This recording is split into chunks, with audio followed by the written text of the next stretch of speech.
The season has changed in the Big Ten Conference. Winter has arrived. Big games get bigger. And for two teams, their seasons hang in the balance. For Michigan State, it changed at Northwestern. Losses to Michigan and Ohio State followed. 5-0 became 5-3. Purdue was 6-1 last week. Iowa dropped the Boilers to 6-2. Nick Saban and the Spartans need a win. A promising season is on the brink. Joe Tiller and the Boilermakers could be bowling for the first time since '84. It's Michigan State. It's Purdue. It's next.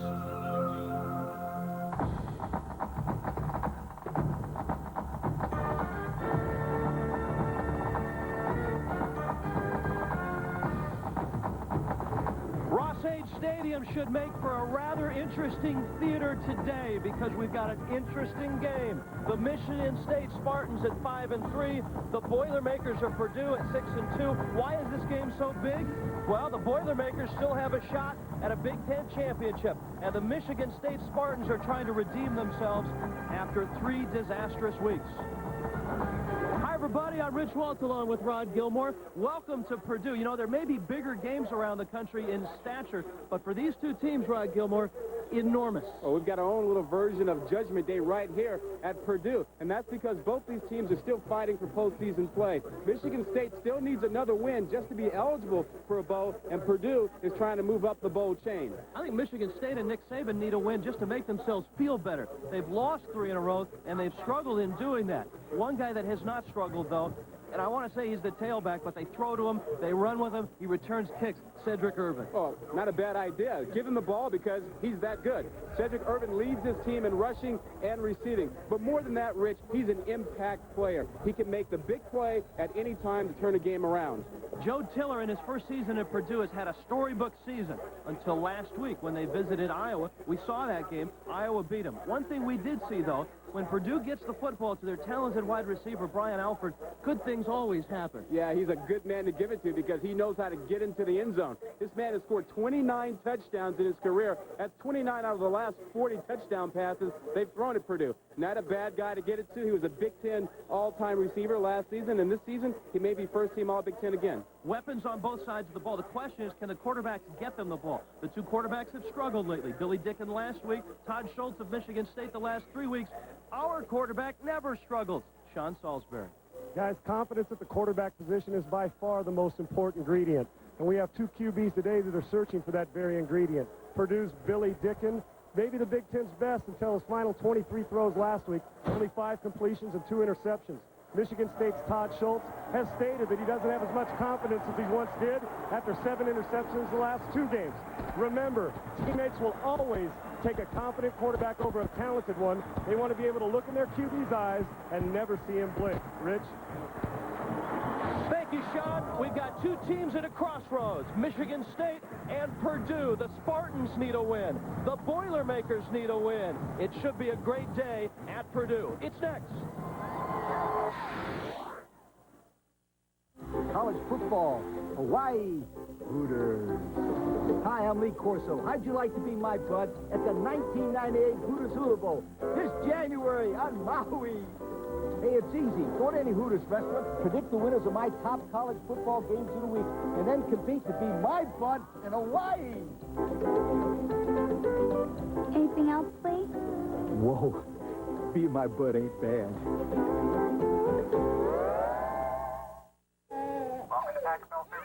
How can I help you? Hi, it's Kelly, Major. And who's that I hear? Jamie's a bit cranky. Listen, I'm having a little trouble with my computer. Okay, well, one problem at a time. Put Jamie on. At Packard Bell Service and Support, we can solve just about any problem. Packard Bell, the computer the world comes home to. Featuring the Intel Pentium 2 processor. Welcome, everyone, to our college football studios on Judgment Day. Kickoff from West Lafayette coming up minutes from now. Judgment Day, the first time in 2.5 decades we've had 4 of the top 5 teams meeting each other. We'll have you covered all day and all night with crews, Chris Fowler and company, at North Carolina. Mike Adamley and company at Happy Valley. ABC's regional coverage, they have the 3-4 game. Penn State against the Wolverines. Number 1 Nebraska, happy not to have the spotlight on them. Missouri not necessarily happy that number 1 Nebraska needs to put up big numbers to maintain their status as number 1. This evening on ESPN, one of the biggest games we've been happy to have in a long time. Florida State, North Carolina, kickoff 7:30 Eastern time. Now, though, Purdue, Michigan State, Rich Walls and Rodney Gilmore. Thank you, Carl Ravitch. We'll be with you all day. Michigan State against number 24, Purdue. The Boilermakers happy to be home after the loss at Iowa. And Michigan State, as strange as it sounds, might be happy to be on the road after disappointing losses at home to Michigan and Ohio State. 53 degrees, partly sunny. Wind could be a factor, 12 to 15 miles per hour. Nick Saban in his 3rd year, he's done a wonderful job at East Lansing, 17-14-1. Last year he went to the Sun Bowl. His 1st year, the Independence Bowl. Joe Tiller, his 1st year as a head coach here at Purdue. Remember, he was an assistant in the mid-'80s, 6 years at Wyoming, a lot of success in Laramie, and a wonderful start to his season. At 6-1 going into last week, now at 6-2.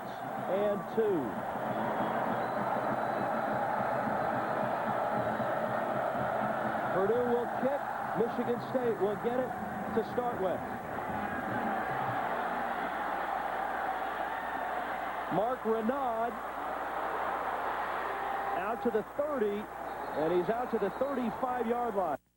And that's where Michigan State will put it in play, a 35-yard return for Renaud.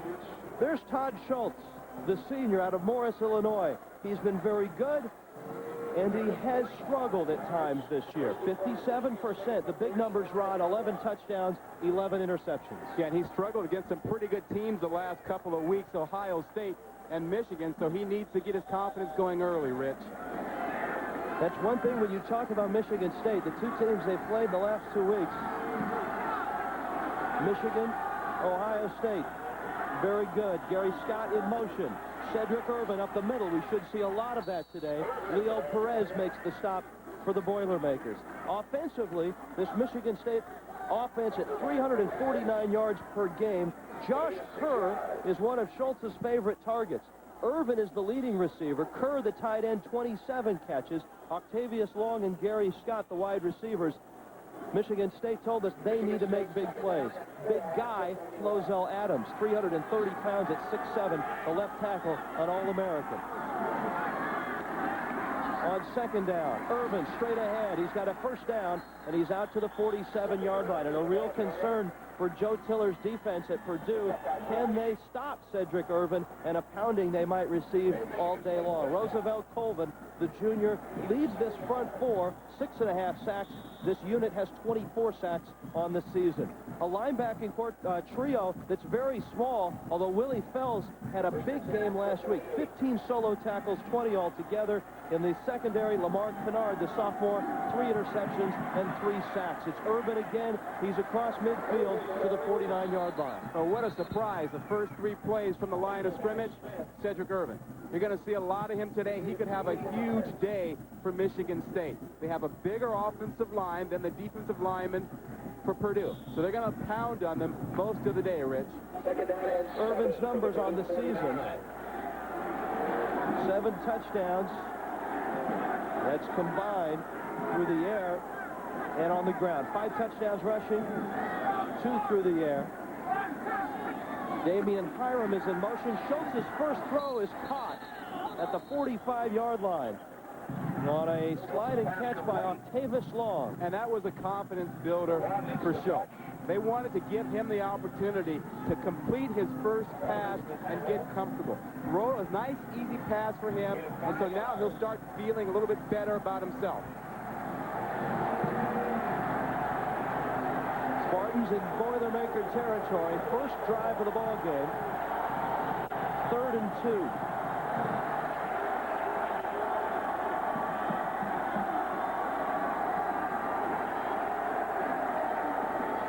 Irvin has the 1st down. Lee Brush made the stop at the 41-yard line. You know, Rich, as much as we've talked about Todd Schultz, lacking confidence and stating that publicly. Cedric Irvin is overflowing with confidence. And he's the kind of guy that looks forward to playing in these kinds of games. He probably told Nick Saban, you can run me 40 times a day if you want to. I'm ready for it. And that's one of the problems against Michigan and Ohio State. Not that Irvin was not effective. He was early in those games. But the Spartans fell behind so much that they had to throw, and they couldn't rely on Irvin. Cedric again left side. He's buried by Leo Perez. No gain on the play. Second down and 10. And you think Purdue doesn't know that Cedric Irvin's going to have the ball a lot? Well, they are. And they're going to try to keep 8 men up around the line of scrimmage to take away the run. They want to force Todd Schultz to throw the ball and try and beat them. It's a big play defense, this Purdue defense. 16 interceptions. They've allowed just 11 touchdown passes. And as I told you, 24 sacks. Everyone talks about Joe Tiller and his offense, but this Purdue defense has had a very good season. Second down and 10. Schultz to the air. Has his man, the big tight end Josh Kerr, to the 27-yard line. And it's a first down for Michigan State. I told you Kerr is one of the favorite targets. Irvin and Kerr, the leading receivers. Well, the running game sets this up because what they do is they get the linebackers involved thinking run. Here you see Fells 40. He's thinking run, and the tight end slips behind him. That's what Cedric Irvin accomplished by running the ball inside the first few plays. The Spartans impressively moving the football. Mark Renaud left side. And he's down to the 23-yard line. Well, we talked about the size difference between the offensive line for Michigan State and for Purdue's defensive line, but look at the linebackers. They're small, 215, 220 pounds. Burrow's only 200, and they'll be going up against 300-pound linemen. That's a mismatch. And not a whole lot of game experience coming into this season for that trio. Second down and 5. Renaud again, short of the first down. And that's Willie Fells. What a day he had at Iowa City. 15 solo tackles, 1 short of the school record, 20 tackles altogether. Yeah, he was just all over the field. And that game was somewhat misleading. The score that Iowa put up so many points. Well, the defense played pretty well, but in the second half, Iowa was almost in Purdue territory the entire game. So they were already set up for scores. Schultz and the Spartans faced with third down and 3. The quick hop caught, and it's long again. Enough for the first down. Just what Nick Saban scripted to us yesterday in building some confidence and getting the passing game going. Well, you know, Joe Tiller knew it too. He said that's what he would do with a quarterback that's having trouble. 3-step, throw it right away, let him get his feet underneath him, let him get comfortable, don't let him worry about the rush, and let him know where his receivers will be. Nick Saban has done that for Todd Schultz, and he's looking like he did the first 5 games of the season.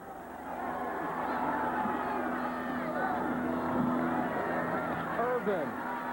Cedric Irvin tripped up from behind. Cedric Irvin, the ball carrier.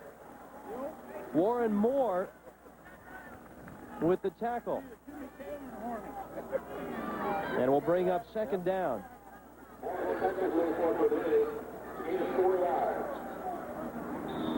A statistic everyone talks about in football, inside the red zone, 93%. One problem for Michigan State last 2 weeks, they were in the red zone just once against Michigan, just once against Ohio State.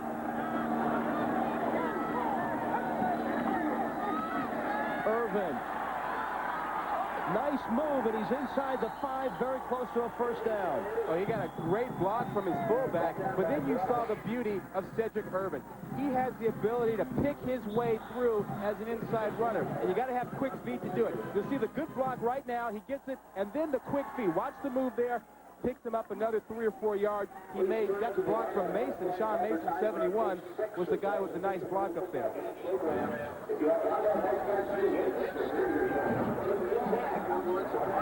For Michigan State to get off to a good start offensively is rather important. Against Michigan, against Ohio State, Nick Saban's team did some good things. They ran the ball. They had people open. They had some drops. They had some misses. last season these two teams met, it was an embarrassment for Purdue and a big day for Cedric Irvin. Yeah, the 4 touchdowns, a freshman running back getting 4 touchdowns in his first game. Irvin looking for his first touchdown in this game. To the 1. Second and goal coming up. That was a 52-14 whitewashing last year by Michigan State. Well, it was a big game, too. It was one of the games we had on ESPN. It was the first game of the season, and the Purdue Boilermakers were totally embarrassed. And to get beaten like that on national television, they remember that, and they've been pointing towards this game for a while. Second and goal. Irvin. Is he in?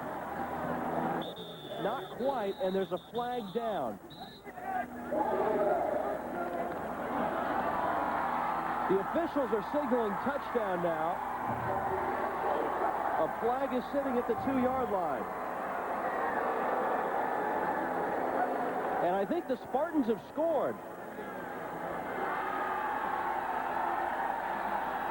And it counts. Behind, touchdown. Well, that was a delayed touchdown call. Sort of anticlimactic. There was just a big pile, and you couldn't tell. There was no signal right away. But Irvin apparently got into the end zone. Chris Gardner for the extra point. And Michigan State has taken the opening kickoff in this very important football game and gone length of the field. Cedric Irvin from a yard out sticks it in, and the Spartans lead the Boilermakers 7-0.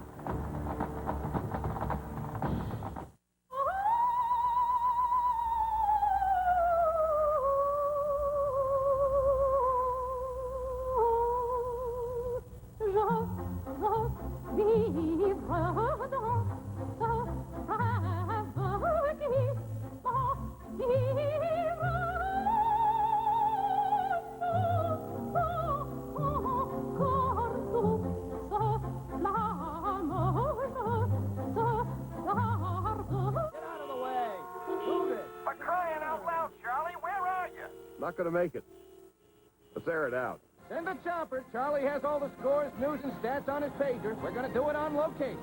Sports Center next with Charlie Steiner. Hi, everybody. Welcome to Sports Center, brought to you by ESPN To Go. We lead off with baseball. Boston beat Scores Cleveland every 5 minutes plus new stats and the stuff Sports Center fans love. You want paging too? Okay. Call 1-800-910-ESPN. Get ESPN To Go! This is Imagine TV. This Mercury Sable sure is roomy. Yeah, but why don't we ever go anywhere? Because we don't have any feet. No feet. I love you even more than I did before I had amnesia. I think. Even more than your Mercury. I have a Mercury. I'd forgotten. Where am I going? Till next time, imagine yourself in a Mercury. ESPN2's presentation of college football is brought to you by the complete line of 1998 Lincoln and Mercury automobiles.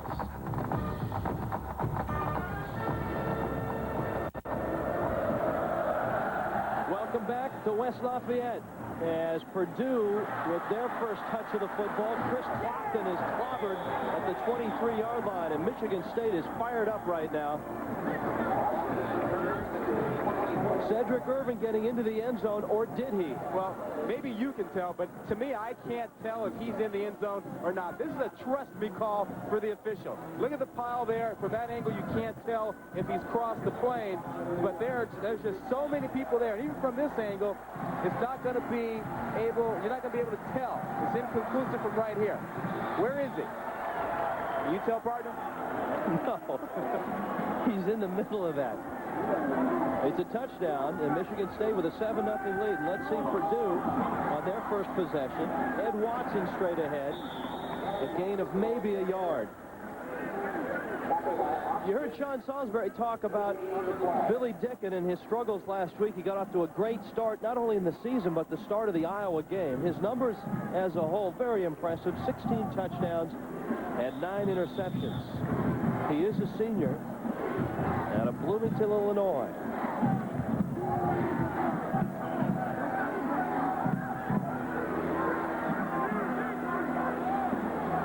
receiver set for the Boilermakers.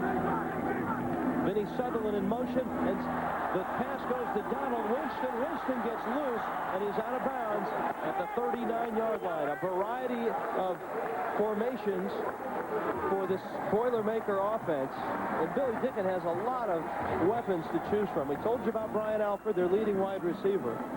Ed Watson in the backfield will get a lot of carries as well, and he'll catch the football. 21 catches. He averages 60 yards per game. Winston, Blackman, Cox, you'll see them in patterns all day long.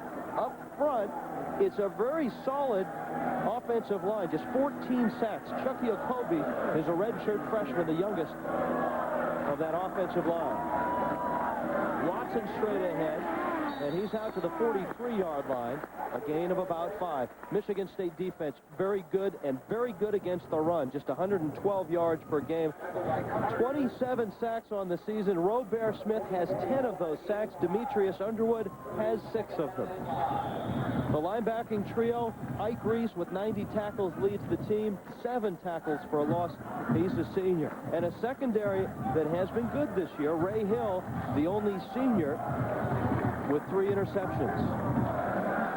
That secondary, you won't see 4. You'll probably see 5 and 6 all day long. Dicken unloads it, and it's a good thing that Watson didn't catch it. He would have lost a bunch of yardage. 3rd down and 5. But I think Purdue is happy with what they're seeing. Michigan State linebackers are having to go out and play wide receivers all over the field, and that's a bit of a problem for them. Right now, you see that there's just so much pressure up front by Newkirk that he just doesn't allow Dicken to set up the screen pass. But the key for Purdue is to get their receivers matched up against the linebackers of Michigan State. 3rd down and 5, first possession for Purdue. Michigan State went length of the field on their first touch. Dicken with time, has his man, Winston, first down, Purdue, out of bounds at the 48-yard line. It's a passing attack, but not necessarily a long ball attack. Well, and Purdue would like to see this coverage. You got man-free and man-to-man coverage everywhere, and you're going to get just a little out route there. Purdue likes to see this coverage because they believe their guys one-on-one can beat the coverage out there. If they can keep the safety in the middle, they'll be able to take advantage of the outside routes. Much like Nick Saban with Todd Schultz, Joe Tiller certainly wanted to get Billy Dicken some confidence to start this one. Quarterback draw. Dicken goes down. It's Robert Smith who sacks him at the 46-yard line. Let's head to the studios and Carl Ravitch. Hi, Rich. Also from the Big Ten, Northwestern Illinois, Gary Barnett starts Chris Hemdorf at quarterback from 12 yards out. He finds Brian Musso. Extra point good. This game tied 7-7. Meantime, big story in Wisconsin. Ron Dane gone to the locker room, severely sprained right ankle. Doesn't appear as if he'll be back. Back to you. 7-0 Michigan State on top of Purdue. Billy Dicken and the Boilers are into Spartan territory. Dicken again, running out of time and running out of room, and he goes down back at the 49-yard line. Demetrius Underwood, along with Robert Newkirk, on the sack. Timing on that, totally destroyed. Good coverage. Dicken has to get rid of this ball. Right now he's on time. Throw the ball. Nobody's open. Had to get rid of it. He couldn't get rid of it because of the pressure coming. Again, it's that man Newkirk, number 62, putting the pressure on. 28th sack of the season for Michigan State. Underwood, who will probably get a half sack there with 6.5 on the year. 3rd down and 11. Isaac Jones in motion. Dicken throws, overthrows, and it is intercepted. No, who's got it? Alford came up with it, and it's incomplete. So Dicken threw into double coverage. He looked first at his tight end coming across the middle, and then went back outside and threw right into the teeth of the coverage. You're going to see 2 guys waiting around the receiver, and Dicken goes there anyway, thinking he can stick the ball in there, and Cox just wasn't going to be open to get that ball. Michigan State almost came up with the pick. Eric Morris couldn't quite hold on to it. Danny Rogers to punt. And it's Irvin. Out to the 27-yard line. The last time the Spartans had it, they went late to the field. They've got it again with a 7-0 lead. We're back after this. This is Imagine TV. Brad, I brought you up here in my Mercury to tell you something. Yes, Brittany. I'm carrying your father's child. Wouldn't that be me? Exactly. Oh, yes. That's nice. Jerky? Actually, no. It's a pretty smooth ride. Till next time, imagine yourself in a Mercury. This holiday season, give a unique gift. A deluxe 12-month calendar from Kinko's, made with your own pictures. I almost forgot. And if you act now, you'll get a designer year-on-a-page calendar for free. Kinko's, the new way to holiday.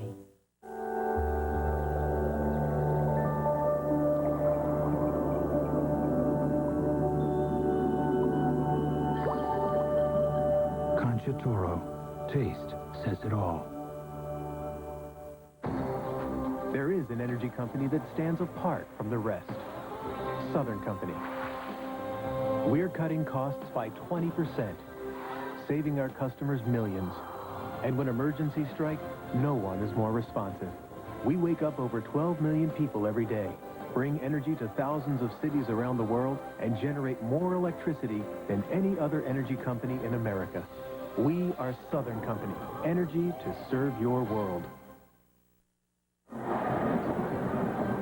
7-0 Michigan State on top of Purdue. Rich Waltz, Rod Gilmore, Sean Salisbury. Ross-Ade Stadium. And the Spartans have looked very good offensively, Rod Gilmore. Yeah, they have, and they've been doing it very much on the ground so far. 11 runs for 41 yards, 24 yards through the air passing, and it's been all Cedric Irvin. 5 of 6 carries on first down for Cedric Irvin. That's Irvin in motion. The big fullback, Travis Reese, gets the call off the left side out to the 33-yard line. 3 weeks ago, Michigan State was flying high. They were approaching the top 10. They were 5-0. They wiped out Indiana on the 11th of October. What has happened since? Oh, take a look right down here. You see this? 3 conference games against pretty good opponents. Michigan, Ohio State, Northwestern. The running game has gone in the tank during those 3 games. And with that, that's been the problem with them. They haven't been able to run the ball, and they've turned it over too much. That Northwestern loss, a real tough one. Chris Gardner had a field goal block that could have won it at the end. Movement and flags up front. Well, and the thing about that, Rich, is that there were such high expectations for Michigan State this season. Once they got into conference play, they fell off. Offside on the defense, 5 yards, first down. Down to the sidelines. Let's hope he's not offside. Sean Salisbury. Sean, what's up? Well, thanks, Rich. You know, not only did Michigan State make a great play calling on the first drive to produce points, but they also present problems long-term now for Purdue. Irvin runs, they throw short hitch passes, a pop pass to the tight end. Now Purdue starts squeezing them and playing tighter, which is conducive to the big play. Look for them to set that up before this half's over. I agree, Sean. Getting the lead early, big. They did not have that luxury against Michigan or Ohio State. Irvin straight ahead. A gain of about 4. And Rich, Sean is absolutely right, because now the focus for Purdue becomes stopping Cedric Irvin and the running game. That means more guys in the box for Joe Tiller's team. That means more single coverage outside. That means when you get single coverage, you go deep. And I think for Purdue defensively, they have to get help from their offense. That Purdue offense has to eat some clock and move the football to give this undersized defense a rest. Michigan State is as big as you get up front. Irvin with a big hole, and he's out to the 41-yard line. Mike Hawthorne made the stop. First down, Michigan State. It is an enormous offensive line. Oh, and you said it. And you can start with this big guy right here, Flozell Adams, number 76. Big man, they call him the hotel. Watch him come on down inside and just knock Fells outside. There's the big hole for Cedric Irvin. When you have linemen that big and that athletic, it's going to present a problem for defense. Flozell, 6'7", 330.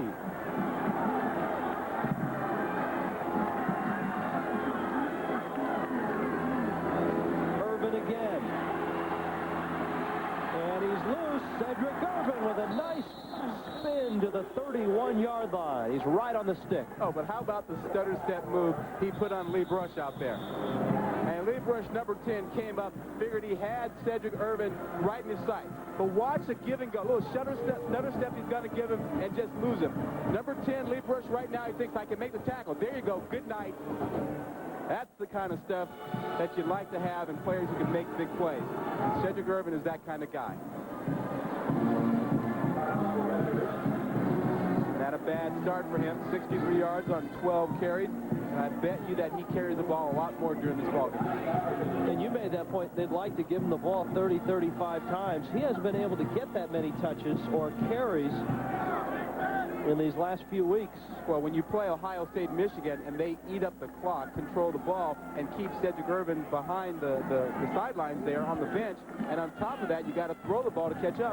He doesn't catch it very much. He doesn't get it very often.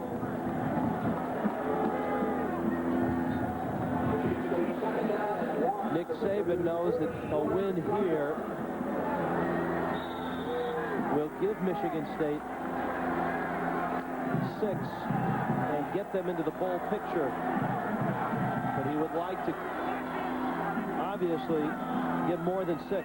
6 wins the last 2 seasons. This is Leroy McFadden, the 28-yard line. And that's a first down for the Spartans. Well, this is becoming a real problem for Purdue. And they're gonna have to be kind of radical now. I mean, they had 8 guys in the box. They may have to bring the other safety in to get 9 guys in the box. There have been no passes on this drive. 5 rushes. They're just pounding the ball at Purdue.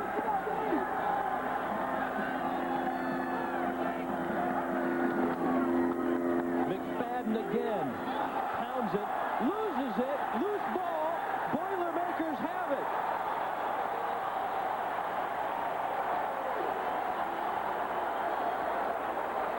Is that radical enough for you?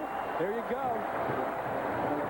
And it looked like Lee Brush, number 10, redeemed himself and got back in to make a nice play. The Boilermakers force a turnover in their own territory. Michigan State on top, 7-0.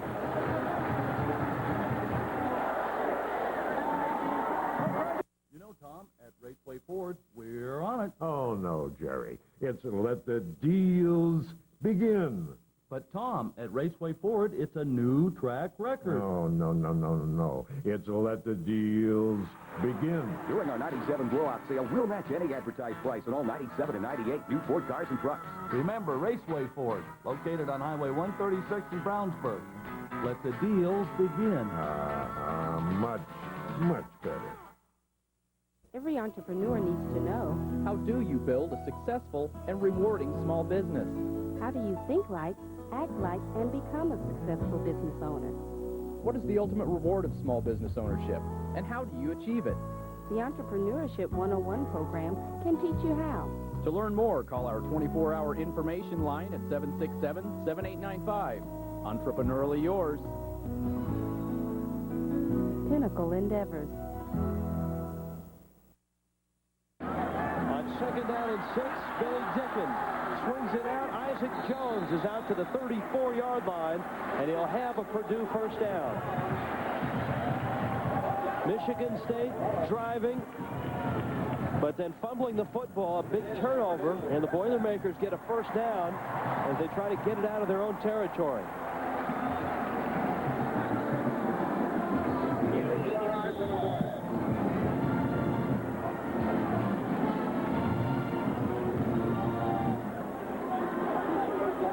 First and 10 from their own 35. Nick Saban not real happy with that turnover. It's been a real problem for the Spartans these last 3 weeks. Broken play. Dickon trying to improvise, and he'll lose yardage. Amp Campbell came up and made the play. Let's go back a few plays ago and see what happened on the turnover. But, you know, Michigan State was just running down the field, just pounding the ball away, and then they get the big turnover here. Purdue does.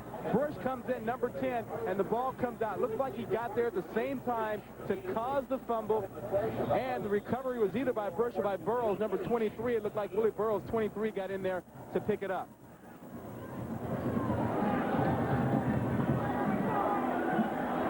Final seconds, first quarter. A quarter that really has belonged to Michigan State.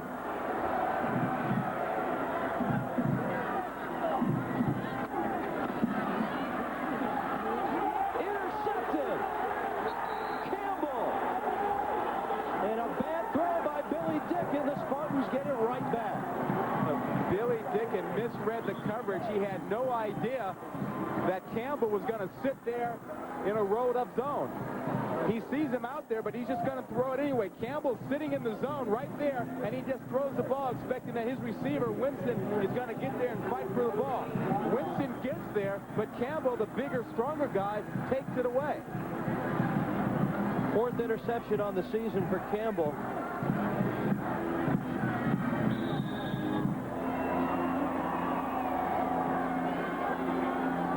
Turnovers, a buck apiece.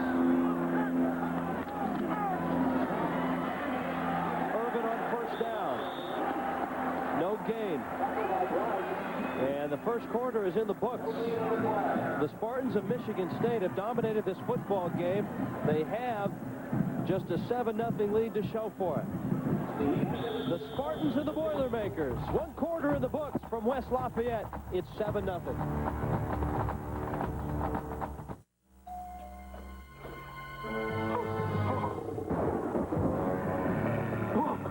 Just a second. Oh, you got the wrong guy. Whoa. Oh, boy, you're tall. Can I get you a beer? It's Sam Adams. Oh. There are times when only a perfect glass of beer will do. That's a good one, Grim. Sam Adams, a better glass of beer. This is Imagine TV. Our mountain looks a little lonely. So, let's add a Mercury Mountaineer here. Oh, yes. That's nice. You say she took off in a Mercury? She took off in a Mercury.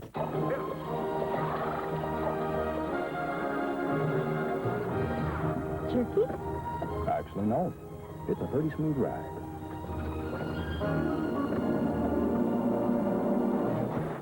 Till next time, imagine yourself in a Mercury.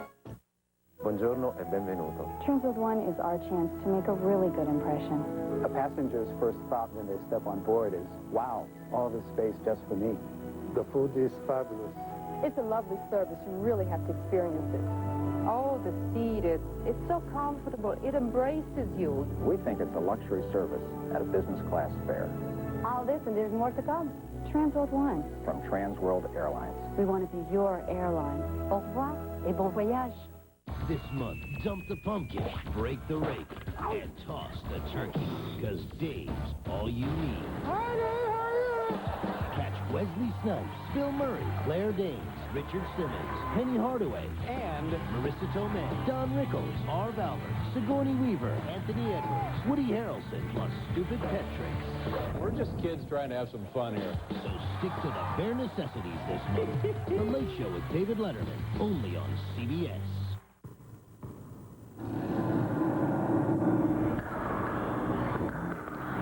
Look at him. A Lakers. 18. So you got your own shoe, huh? So this kid plays in the NBA. So you're one slam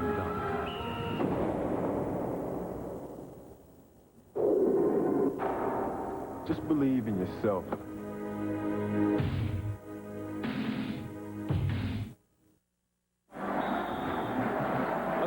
November afternoon in West Lafayette. Michigan State 7, Purdue nothing. Spartans with the football in Boilermaker territory. Todd Schultz will put it up. In trouble. Down he goes. Roosevelt Colvin. 7th sack of the season. And he beat Flozell Adams. And Flozell Adams is likely to be the first lineman taken in the draft. But he's had a bad ankle most of the season. And Colvin just uses his speed to get around Adams outside. And I got to believe that ankle is still a problem for Flozell, so that he's still getting beat to the outside. But what a great job by Roosevelt Colvin just to get around it. Big sack.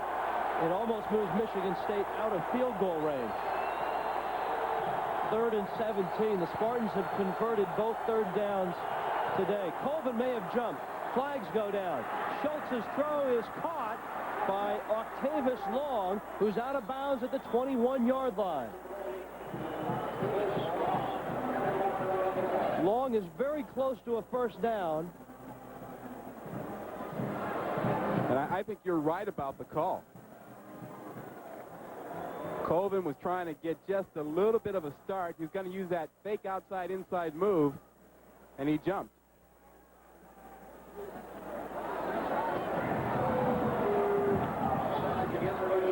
Michigan State is so close to the first down here that they want a measurement, because if they've picked it up, they can decline the penalty.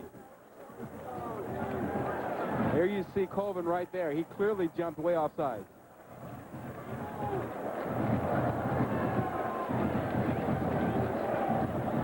If they are short of the first down, on the defense, decline. And it looks like they are. It's 4th down and inches. Yeah. They're going to decline the penalty. Michigan State is a very good 4th down team. Best in the Big Ten Conference at 9 of 11. Yeah, good running and pretty good guys to run behind on that left side with Flozell, Adams, and Shaw.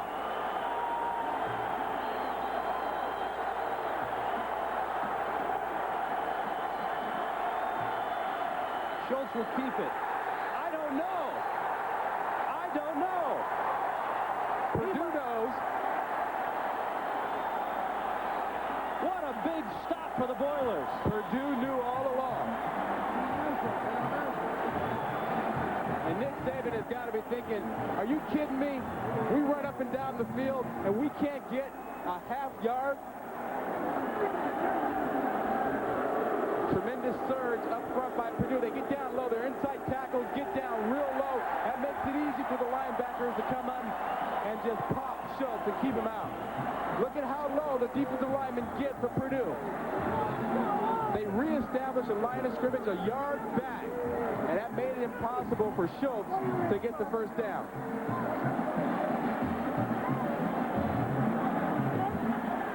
We've already seen 3 momentum swings in this football game. Yeah, you're right on the money about that. That play could swing the momentum back to Purdue.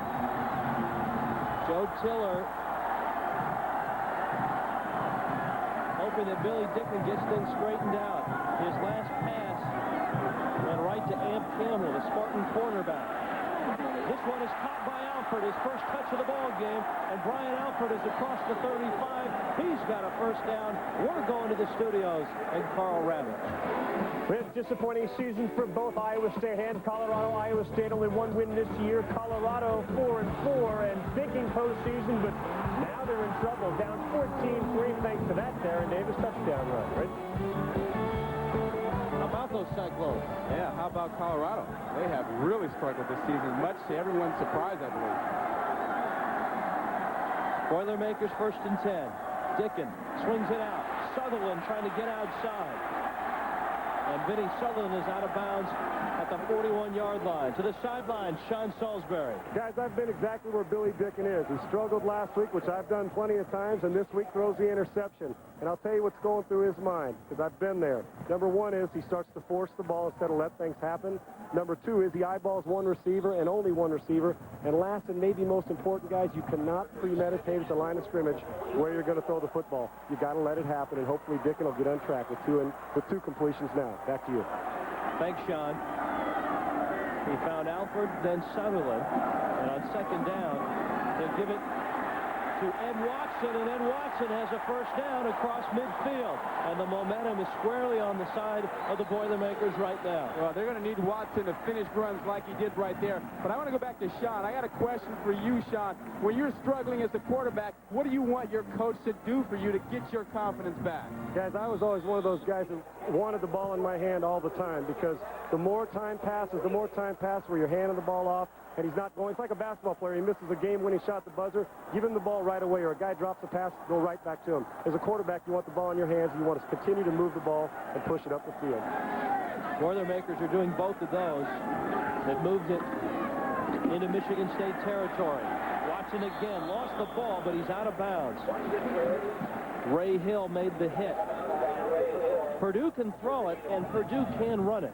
Well, remember, though, that you got to go back to the first quarter or early in the second quarter of the Purdue-Iowa game, and that was the last time that Purdue's offense was really moving along. They didn't do anything in the second half at all. They struggled in the first half here, didn't move the ball. They haven't had a big play. They need to get back to making big plays, and that's the man who can get it done for them. It was early in that second quarter that Dicken missed Brian Alford on a fade route that would have made it 24-7. Watson again, inside the 35, first down Boilermakers, down to the 33-yard line. Back to the studios, Carl Ravis. Rich, Illinois very much in danger of losing their 15th consecutive game. Northwestern doing it to him here. Adrian Autry takes it in. Northwestern once again with the ball nearly inside the 20-yard line. We'll keep you posted. Here 7-0, Michigan State. First quarter dominated by the Spartans. They moved the football with ease. But Purdue forced a turnover, and here at the start of this drive with a big fourth down stop in their own territory. Sutherland handing it back off. Alford makes the catch. He'll score. Chris Daniels with a touchdown pass. And Rich, I want to tell you, Chris Daniels threw a great ball because he saw the safety coming over, and he changed the way he was going to throw it. 33 yards for the touchdown.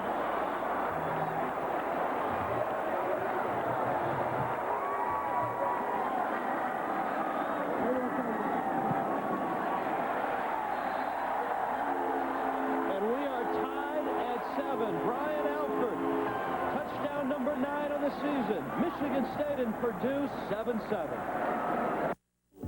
It's your first company picnic. Nice tie, sir. Time to advance the old career Nice party, boss. and get a little FaceTime with the boss. Nice scalp, sir.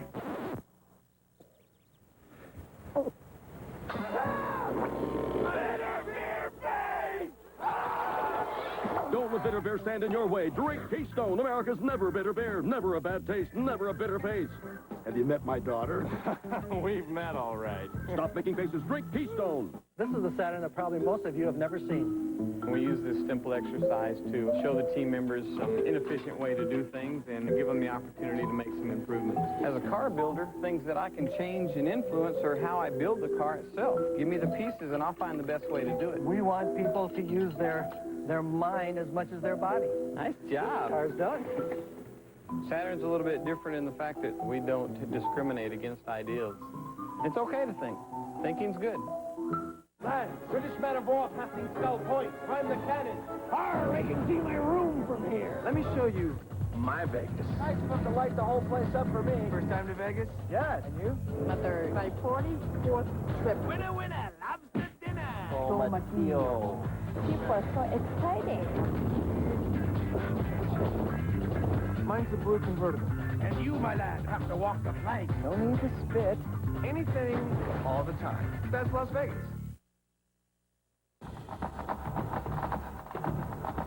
ESPN2's presentation of college football is brought to you by Saturn, a different kind of company, a different kind of car, and by Las Vegas. It's non-stop action around the clock, and we're open 24 hours. Ross-Ade Stadium is just about full, and it's really buzzing right now after that double reverse touchdown pass. seldom used receiver Chris Daniels with the throw. Brian Alford with the catch.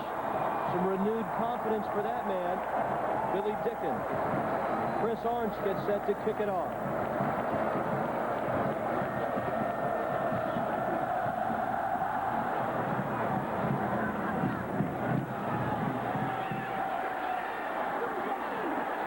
And a big play on the special teams by Billy Guston.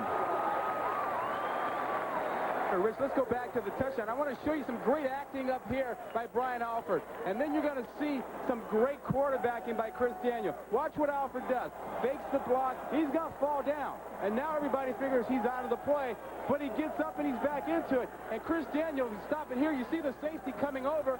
And Chris Daniel picked up the safety coming over and throws a bullet instead of throwing it up high.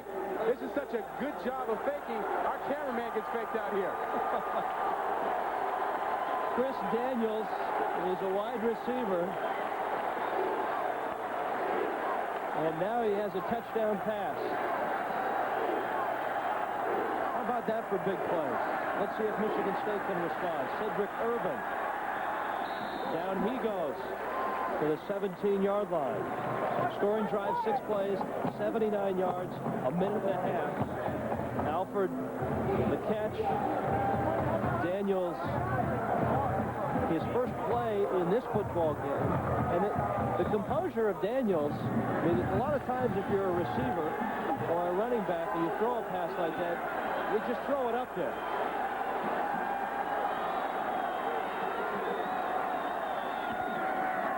Schultz to the air. Caught by Gary Scott, and he's out of bounds at the 24-yard line, short of the first down. Rich, you're right about Chris Daniels because you're taught if you see the receiver out there in reverse, you want that receiver who's throwing the ball just to get it out there. But Daniels has the presence of mind to look and read the safety, and he knew if he hung it up there, it would have been picked off. So he threw a bullet inside, and that caused the touchdown. That was a great play. Third down short.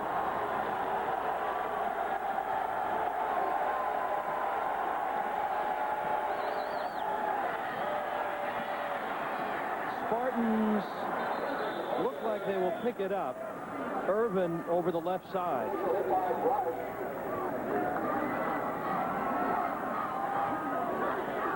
And it's first down, Michigan State.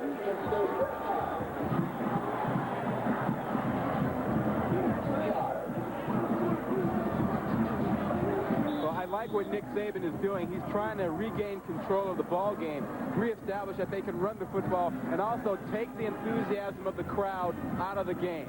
He doesn't want things to happen right away. He wants another long, slow drive if he can get it.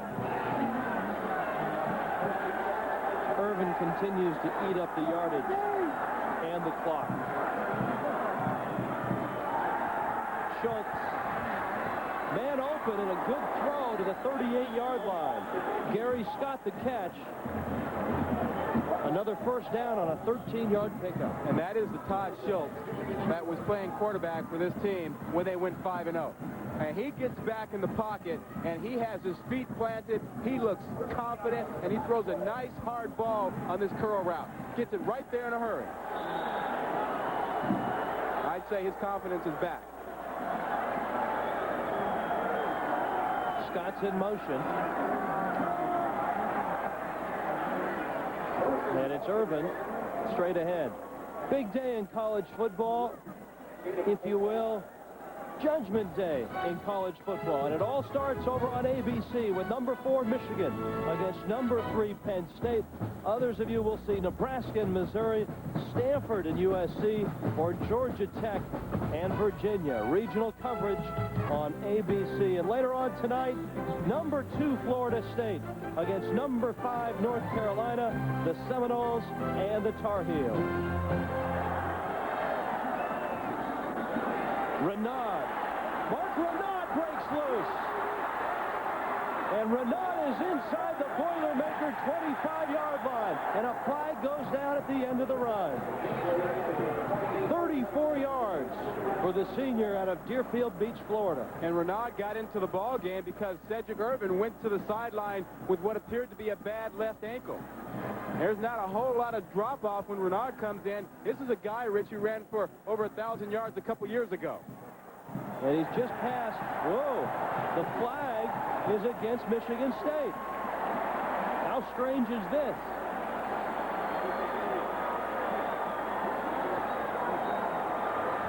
You saw Nick Saban turn away and say, oh, my, he couldn't believe it. Face mask, 15 yards on the offense, 15 yards from the end of the run. It'll still be a first down.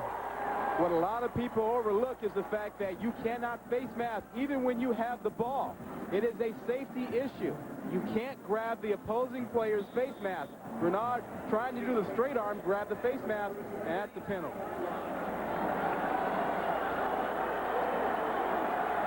Back to the 40-yard line. It is, however, a first down. Schultz's throw is caught by Scott, and he's up to the 30.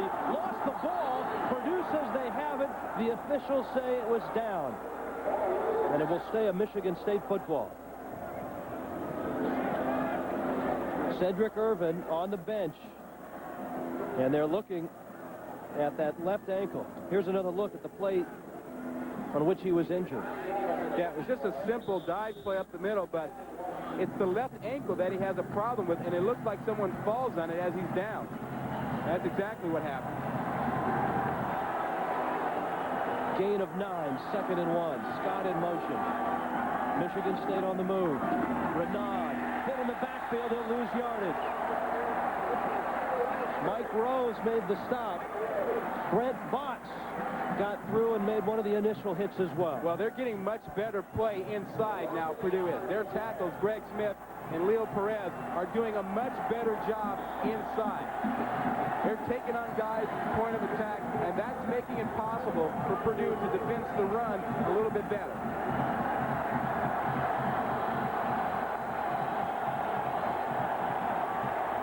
Third down and 2.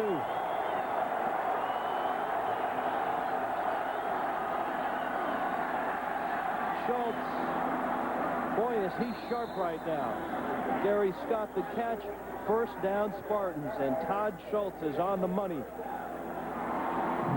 You talked about him being sharp.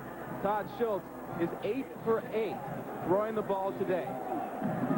That's 73 yards in completions for him, and this is a guy who threw 5 interceptions just a couple of weeks ago. And then you see the distribution of passes for this team. They've been throwing the ball to these guys, the backs and the receivers, and that doesn't get you down the field. Today, he's finding his wide receivers. Gary Scott with another catch on that throw on 1st and 10. And again, it's Scott in a crowd to the 20-yard line. Let's go to the studios in Carl Ravitch. Rich on ESPN, Iowa, Wisconsin. A kickoff after a field goal, and Iowa's Ricard Carter coughs the ball up, balled on. Wisconsin has it at home. Eddie Faulkner. Does he break the plane? Official says so. It's 10-0 Badgers. Wow, what a surprise. Madison. Iowa favored in that football game. They looked very impressive last week. Beating this Purdue team in Iowa City. Flags go down. Renaud doesn't. Renaud to the 10, to the 5. He is in. Touchdown, Michigan State. Flag sits at the 22-yard line. They're going to get Purdue for being offside. Hey, Rich, we talked about the left side of that Michigan State offensive line. And over there, Flozell Adams. Offside, decline, touchdown. Flozell Adams and Shaw do a great job, and they just caved in that side on that last play. Watch him over here to the left side. You'll see good blocking, 73 Shaw, and then the fullbacks inside. Great blocking. Flozell Adams takes his man to the outside, and Renaud with the quickness to get into the end zone. And the Spartans with an extra point, and it shows an awful lot of moxie for this Michigan State team to bounce back from the Purdue score. Spartans 14, Purdue 7.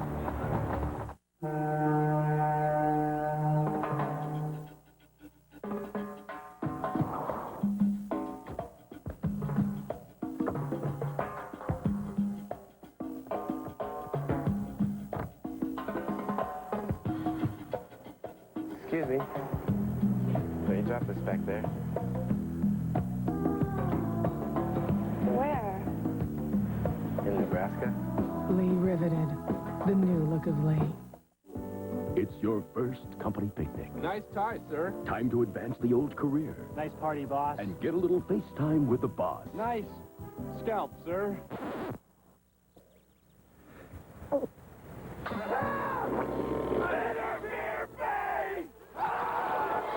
Don't let bitter beer stand in your way. Drink Keystone, America's never bitter beer. Never a bad taste, never a bitter face.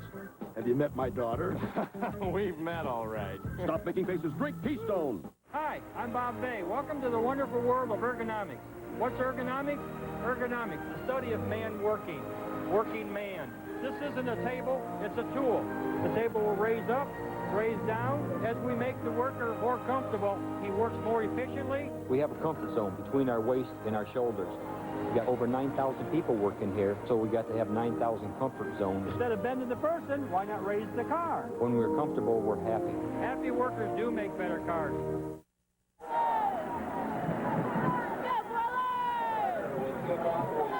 Michigan State on top of Purdue, 14-7.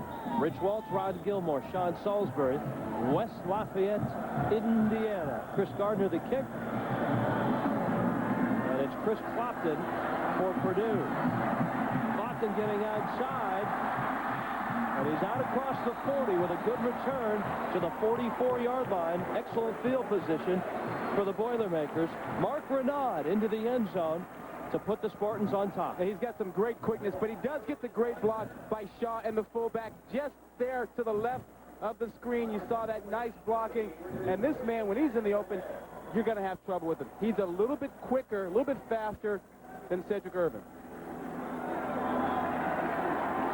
Nick Saban happy with the scoring drive. 11 plays, 86 yards. And a drive that ate up almost 5 minutes.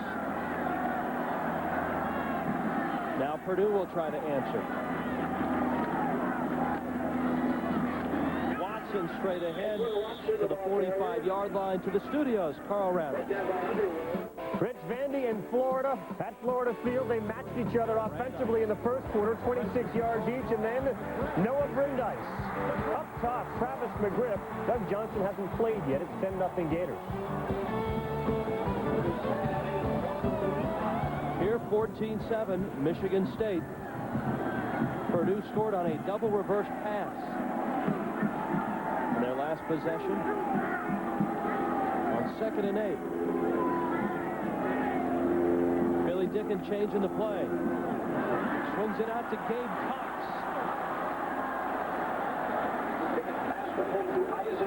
Out to the 47-yard line, very close to a first down. Right now, Cedric Irvin is on his way to the locker room, and that doesn't look good. So we saw the play a few plays ago when he had someone fall on him after carrying the ball, and he's having trouble really making it to the locker room. You see he's walking very gingerly on what appears to be an injury somewhere to the left leg, the lower left leg area. The word we got from the sideline, sprained toe.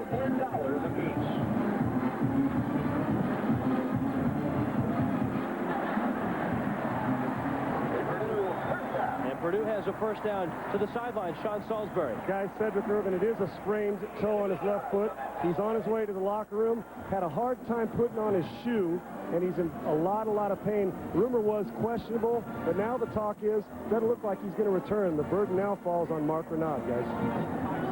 Thanks, Sean. That's a big loss for Michigan State. Cedric Irvin has been the one guy who could make a big play for them at any point in time during the season. To lose him causes Nick Saban a lot of concern.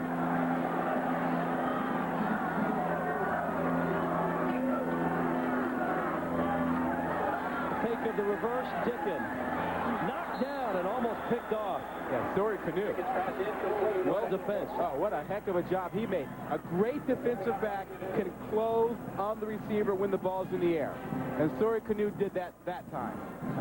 He was 3 yards behind the receiver, and then when that ball got there, he accelerated and got there to make the play.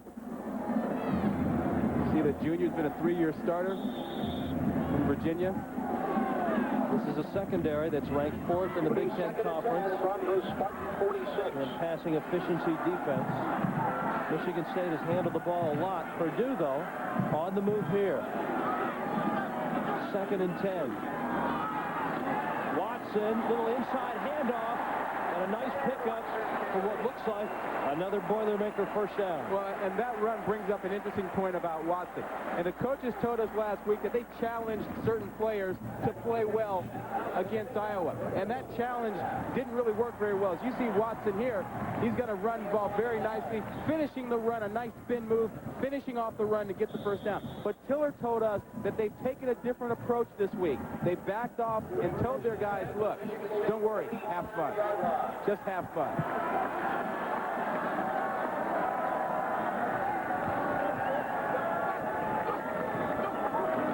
On 1st and 10, Watson again. Slips a tackle and is dragged down. Desmond Thomas and Ike Reese on the stop. Rich, I thought it was really interesting that Tiller felt that he learned something about his team last week and having challenged them and then not have them respond. He said, you know, I've only been here a year and I'm still learning my players. And I found out last week that they need to be more relaxed to play.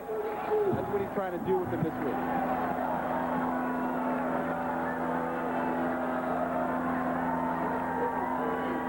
Second and 7. Watson, some tough yardage, well short of the first down. Gain of maybe 2. An interesting 3rd down coming up for the Boilermakers. Well, one other point to note is that Michigan State has not faced a team that uses this many wide receivers. That makes it tough on them and tough on their linebackers. And Nick Saban would like to make sure that what they do is play a little bit more zone coverage because they don't have enough personnel to play man-to-man. 3rd down 5. Watson already with 55 yards. Dickin. Oh, Alford the catch, and down he goes. My goodness, sorry Canoe. And I can't believe Alford is up on his feet. Oh, that's unbelievable. You never want your quarterback to lead you in to a free safety, especially if it's Sawyer Canoe. He is a big-time hitter. And watch this shot here. That's a head snapback shot by Canoe. Alford did everything he could to hang on to that ball, and watch him. Total concentration. Oh, man. A 47-yard field goal attempt is up and no good. Shane Ryan missed it. And so the Spartans, with a big hit by Canoe and the miss by Ryan, hold on to their 14-7 lead. We're back to Indiana after this.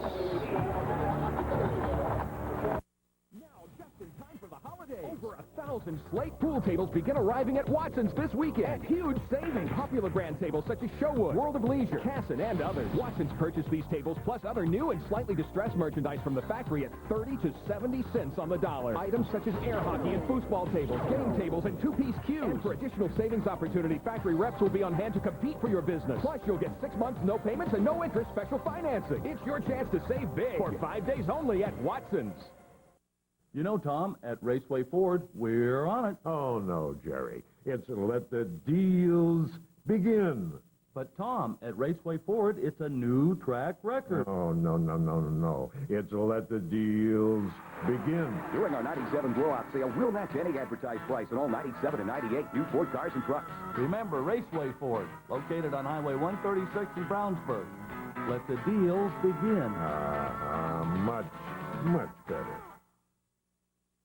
Oh, Hawaii Hooters. Hi, I'm Lee Corso. How'd you like to be my bud at the 1998 Hooters Hula Bowl this January on Maui?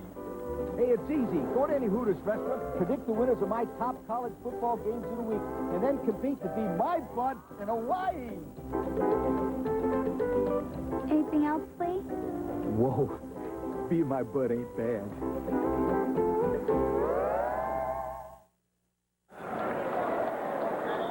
You're going to see a big-time hit by Sawyer Canoe. Once again, Alford does a great job getting inside.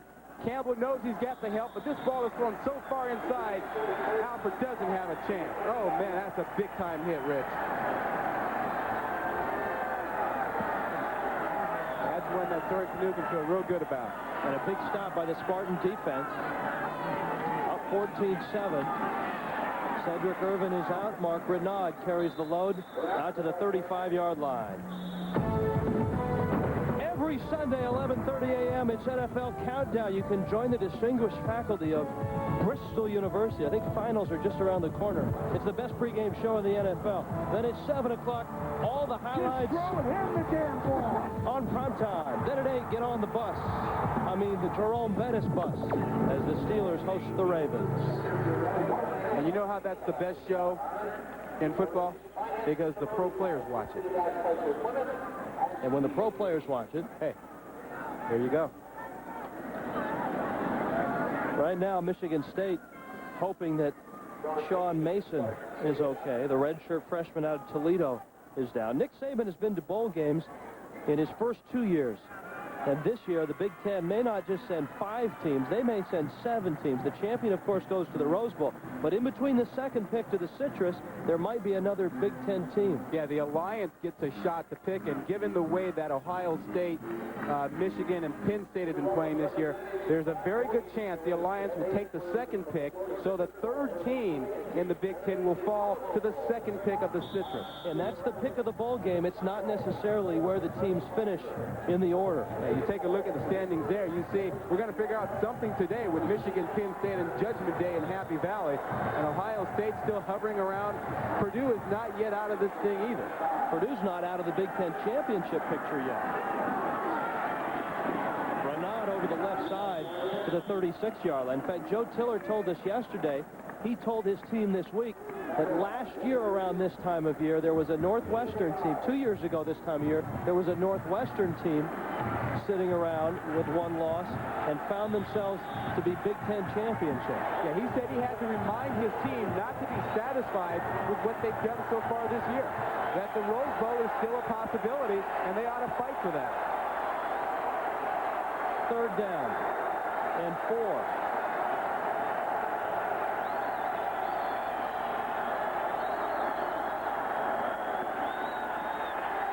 Schultz sacked at the 25-yard line.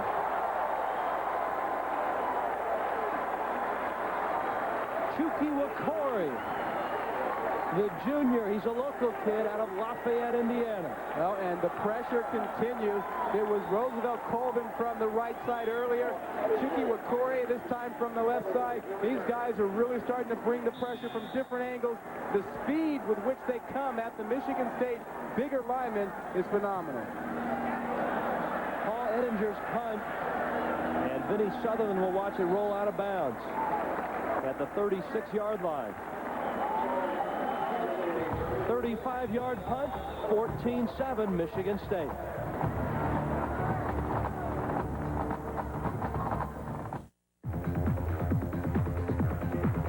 Ever since I can remember, Jake did things his own way.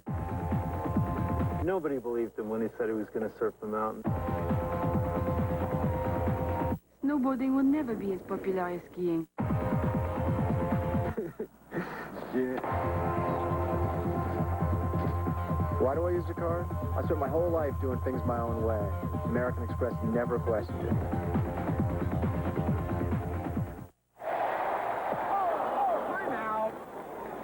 What are you thinking about out here? I don't know. I just don't think this perm looks natural. Perm? You think you've got problems? Take a look at these split ends. Men don't really talk about their hair, but they do want it under control. Pert Plus shampoo has built-in conditioners to give you that control. So until guys want more, That's it. I'm bringing in Fisher. He's got those nice highlights. take control with Pert Plus. Now through Tuesday, save up to 50%, plus get an extra 10% off everything when you use your Zales Diamond Charge Card. That's an extra 10% off everything, even sale prices. So apply and use your Zales Charge today at Zales.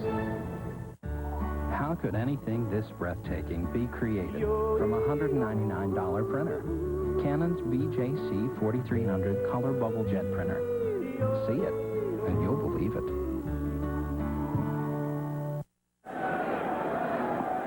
Built in 1924, Ross-Ade Stadium seats over 67,000 and a crowd of over 60,000 on hand today.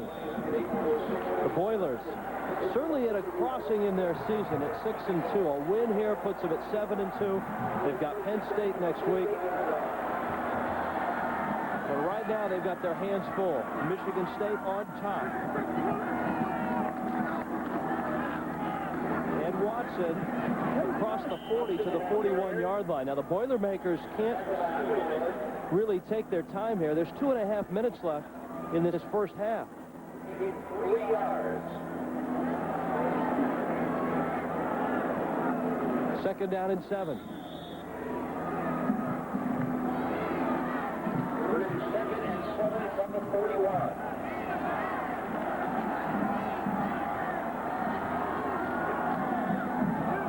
Incomplete. He was looking for Isaac Jones. We're looking for Carl Ravitch. Rich, you found us. 2 minutes from now, coming up, the National Car Rental Halftime Report, of course, as you have mentioned all day, Judgment Day reports from Chapel Hill, North Carolina, and Happy Valley. The Gators haven't been much happy lately. They have a new quarterback today, Noah Brindise. Would that help?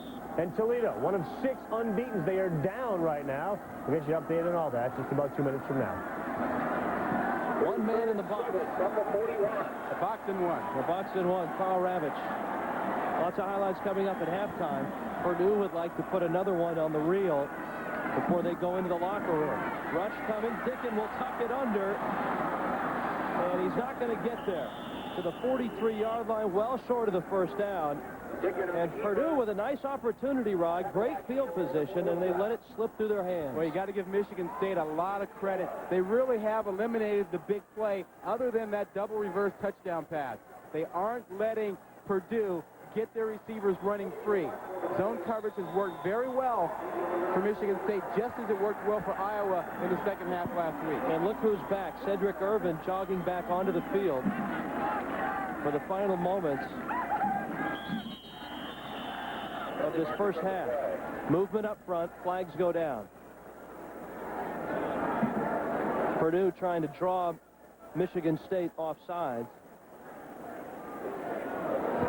Prior to the snap, full start on the offense, 5 yards, remains 4th down. The one thing that Joe Tiller has to be concerned about is the presence of Story Canoe in the middle of the field. And you saw the big hit he made earlier. You also saw him deflect a pass. When a safety ensures the middle like that, it makes you less likely to throw the ball down the middle. Brandon Kaiser to punt. And a low-line drive that gets a good roll, and it's out of bounds. Kaiser's punt out of bounds. At the 18-yard line. At halftime, our National Car Rental halftime show, Judgment Day. We'll preview, of course, the big games coming up later today on ABC and on ESPN. Who's going to bowl games? Well, these two teams would like to think they're in that group. Big Ten scores and highlights. But what about this day? You get North Carolina hosting Florida State tonight on ESPN. They've been pointing towards that game all season long. Oscar Davenport and company, they're great defense in North Carolina. This could be a big day for North Carolina. Michigan and Penn State, of course, a couple hours away. All right, now Todd Schultz and the Spartans, Mark Renaud straight ahead, out to the 23-yard line. Rod, we addressed certainly the health status of Cedric Irvin. I think for the Purdue Boilermakers, they've got to be worried about Brian Alford, that hit he took from Story Canoe. Well, the good news is that he got back on the field that last series. Bad news was they didn't get the ball to him. They may be allowing him to kind of get his feet back underneath him, but they will have to get the ball to him in the second half. Final moments of this first half. Renaud close to the 30-yard line, has a first down. There's Irvin, who has come back out of the locker room. Tackled by Colvin and Hawthorne. But he's a gamer. And they'd have to get the uniform off of him to make sure he wouldn't come back out and play. And if they ask him if he's okay, even if he's not okay, he's going to tell him he's okay so he can come back out and play. That's the kind of player he is.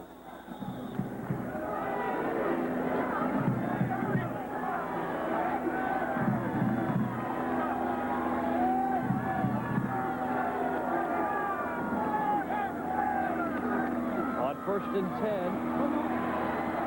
It's Renaud, close to another first down. And Renaud goes over the 100-yard mark.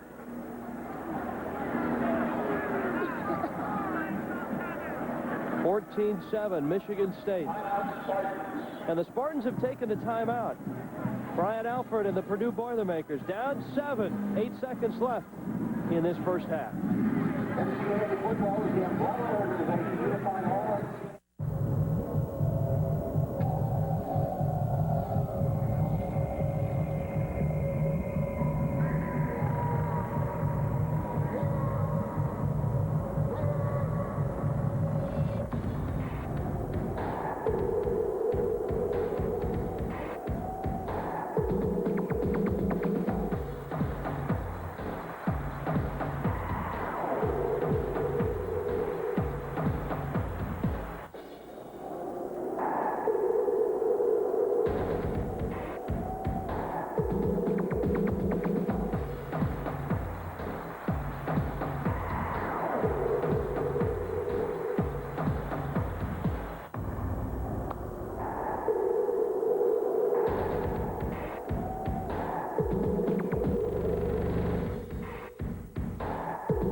Seven-point lead for Michigan State, and the Spartans, with the football at their own 40-yard line, have called a timeout right before halftime.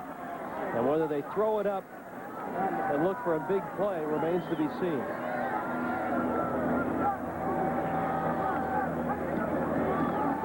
They will put it up, but not deep. Renaud goes down at the 43-yard line. And this first half is history. Cedric Irvin may be hurting, but his Michigan State Spartans are looking good. Todd Schultz, sharp today. Spartans by 7. Let's go to Carl Ravitch. Halftime, the Michigan State Spartans up on top of the Purdue Boilermakers. Welcome, everyone, to our ESPN College Football Studios, ESPN2 College Football Studios as well. The halftime report, and, of course, the big story today, Judgment Day. 2 sites, unbeatens everywhere. Chapel Hill and, of course, Happy Valley, which right now is Soggy Valley. The Sears Trophy is up for grabs. How much of that trophy will be determined today? We'll address that when we come back. It's a cage, yes. It's a cage, but you place human beings in it, and they have to be protected somehow. We have to sacrifice one of each model to prove that the other ones are just as good. One way to test any product is to tear it down. Me personally, I'm glad we do it, because that's something that I can lay the old Mark I eyeball on, and I know that exactly what I have. I'm not trusting anything except myself to know it's correct.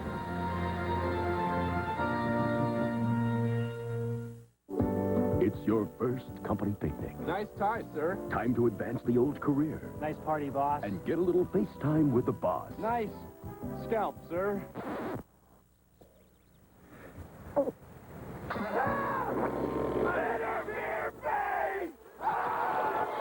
Don't let bitter beer stand in your way. Drink Keystone, America's never bitter beer. Never a bad taste, never a bitter face.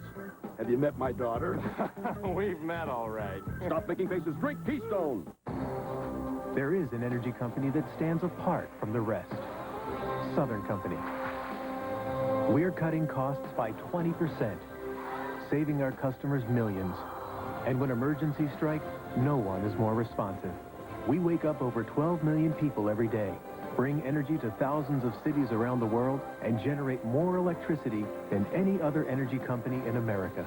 We are Southern Company, energy to serve your world. Welcome back, everyone, to the National Car Rental Halftime Report. The game you're watching right now, Michigan State and Purdue, 14-7. The Big Ten, of course, the big game later on in Happy Valley, but we focus on what is going on as we speak. And again, Michigan State up on Purdue by a score of 14-7. Cedric Irvin limped off the field, banged up toe. A 2-yard touchdown run helped the Spartans get on top. Purdue unable yet to really muster much of an offensive attack. Wisconsin, bit of a surprise on ESPN. Now at the half, they are on top of Iowa by a score of 13-0. A late field goal gives them that edge. And Wisconsin, without Ron Dane, who left with a sprained ankle in the first quarter, 7 carries and 24 yards. Elsewhere, Northwestern and Illinois trying not to go over the last 15. Tim Lavery, 2-yard touchdown to Steve Havard at 7-zip. Chris Hamdorf playing for Northwestern. Brian Musso for a 12-yard touchdown, 7-7. Second quarter, same score. Adrian Autry, little fancy footwork, breaks the goal line. Northwestern on top of Illinois now 20-7 as they have gone to the half. Illinois, longest losing streak in school history, 15 games. If they go down here, that will be the same mark matched. Meantime, Florida and Vandy. First quarter, each team 26 yards of offense. Doug Johnson did not start in this game. Noah Brindise does. Vandy's Charlton Hall says welcome. They bring everybody down at the 3-yard line, and Steve Spurrier says we want to try to make this a little more fun. There's no fun there. Second quarter, 3-0 Gators, third down. 7-zip. Brindise, Travis McGriff behind the defense. 44 yards later, 10-0 Florida. More Florida offense as they bring everybody. Dump off, goal line, touchdown.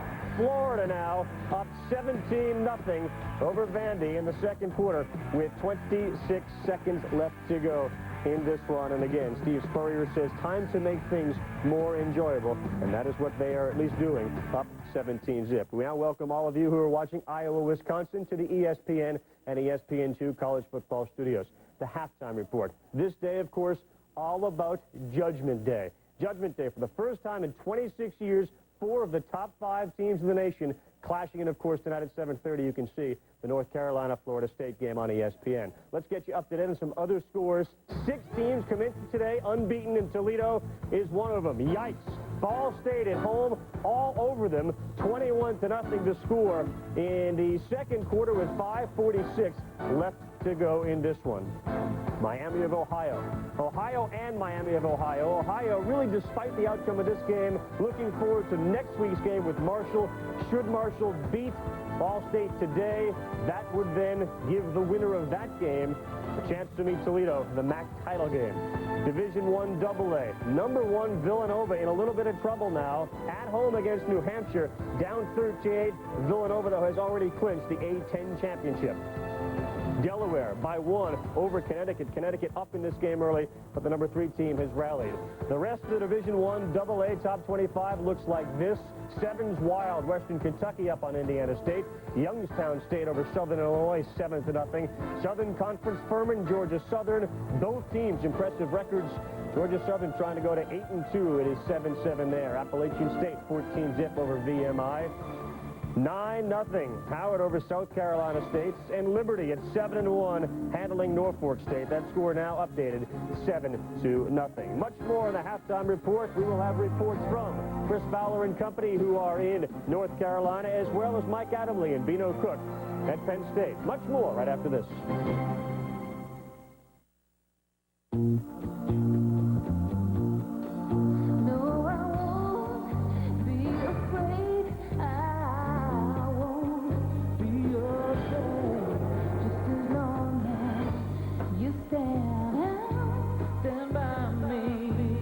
LeSabre is built to keep you safe and secure. A comforting thought, especially for those who aren't even in the car. Stand by. Get out of the way. Move it. For crying out loud, Charlie, where are you? Not going to make it. Let's air it out. Send a chopper. Charlie has all the scores, news, and stats on his pager. We're going to do it on location. Sports Center next with Charlie Steiner. Hi, everybody. Welcome to Sports Center, brought to you by ESPN To Go. We lead off with baseball. Boston beat Scores every 5 minutes plus new stats and the stuff Sports Center fans love. You want paging too? Okay. Call 1-800-910-ESPN. Get ESPN To Go! Let me know that love is really real, but it seems to me that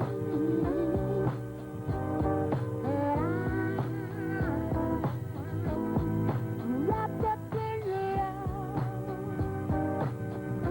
Don't you know that I'm still in love, short up in love with you,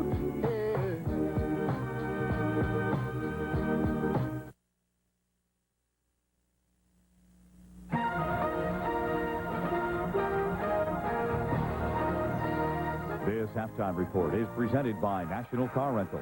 So what are you waiting for? Let's go. Welcome, everyone. Judgment Day. The ESPN Halftime Report, National Car Rental continues. I mean, you are talking about something bigger than Ghostbusters ever was. I mean, the skies are going to open up. They already have at Happy Valley. Judgment Day, you're talking about two of the nation's longest winning streaks, Penn State and North Carolina. They likely could end today and tonight. With more on what is going on, Chris Fowler and company, they're in Chapel Hill. Chris? Well, John, the pine trees surrounding Kenan Stadium will be shaken tonight. They've never seen a college football game this big in this state.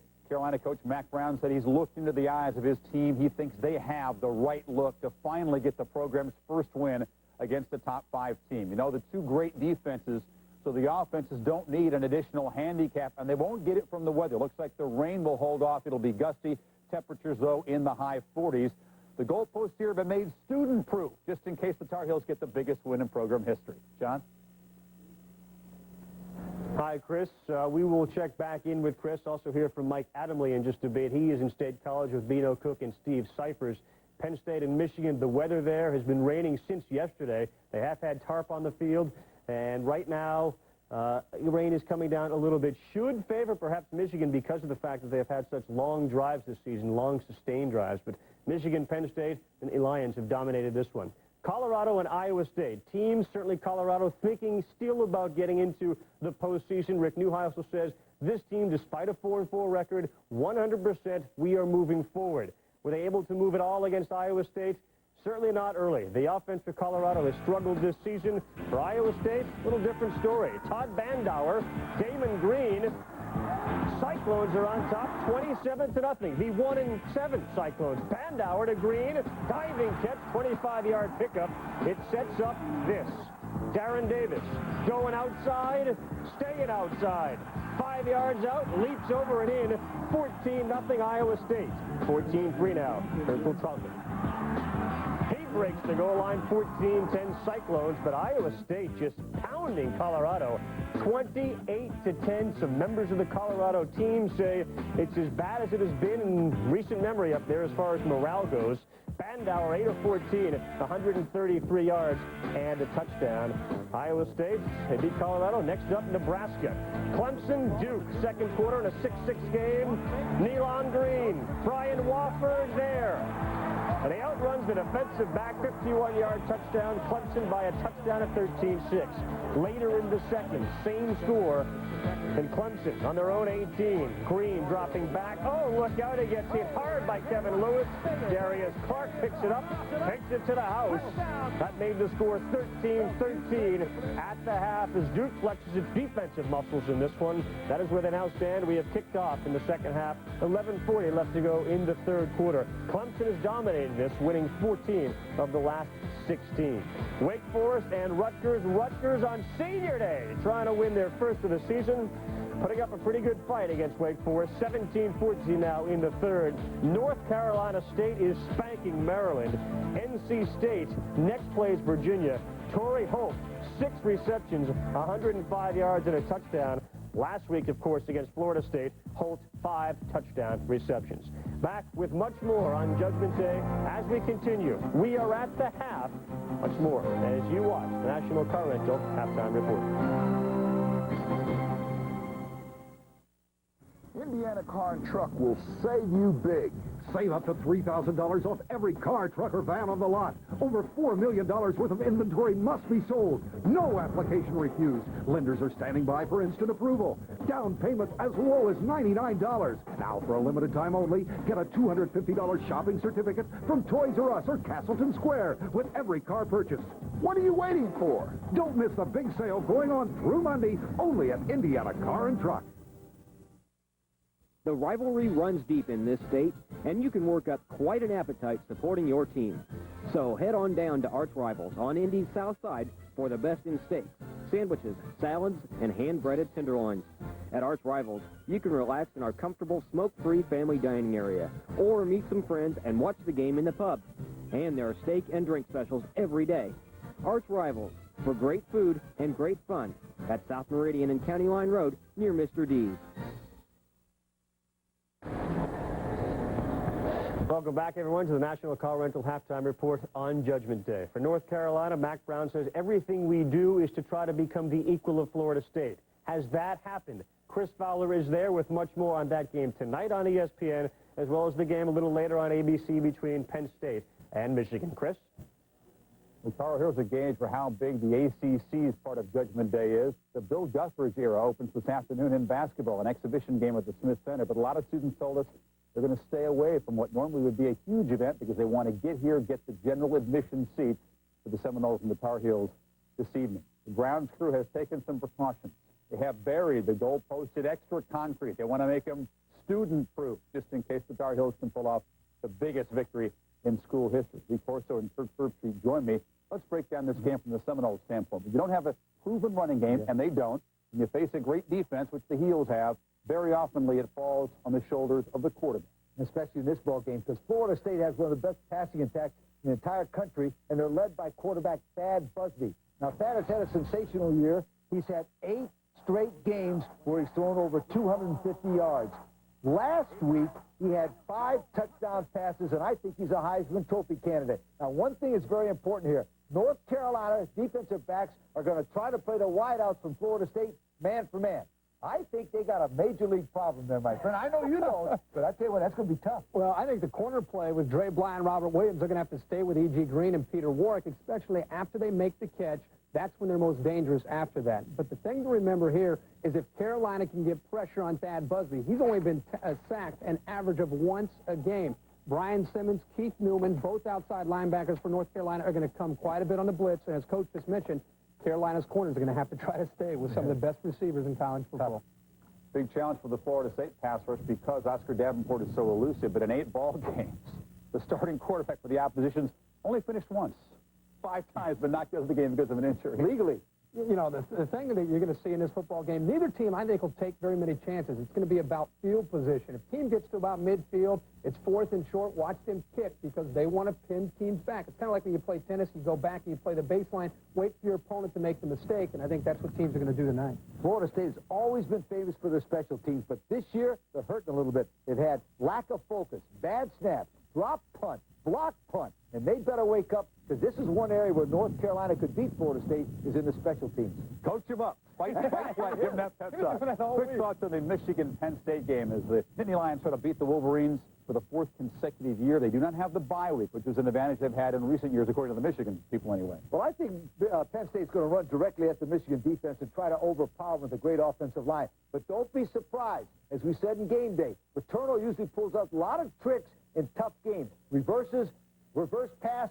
He'll come up with something new, Paterno will. Well, I think on the other side of the football, with Michigan's offense, they cannot rely on ball control offense alone. Even in this weather, they're going to have to try to mix in a pass or two, especially on first down. I think Michigan gets it done in the rain. For more, we go to Mike Adamle in a soggy Happy Valley. Mike?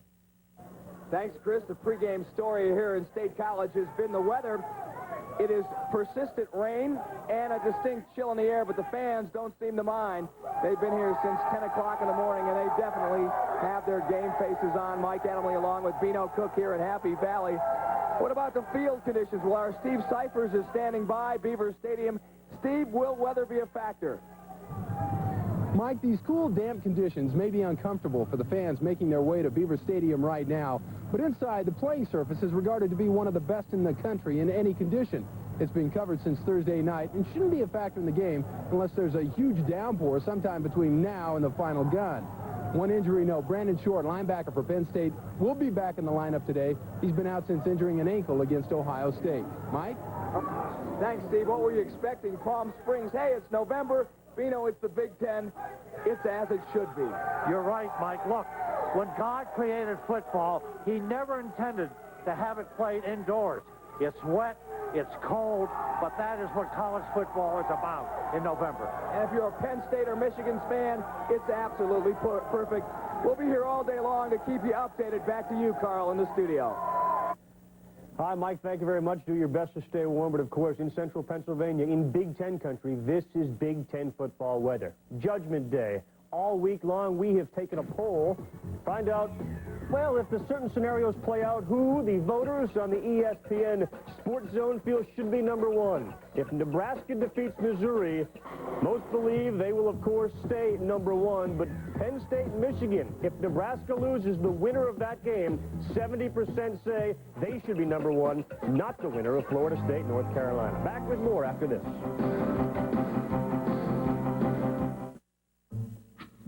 If the sky that we look upon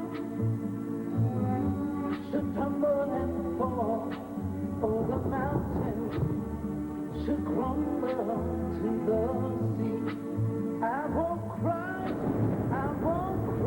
no, I won't shed a tear just as long and just stand. Peace of mind. Stand by me. From Buick LeSabre.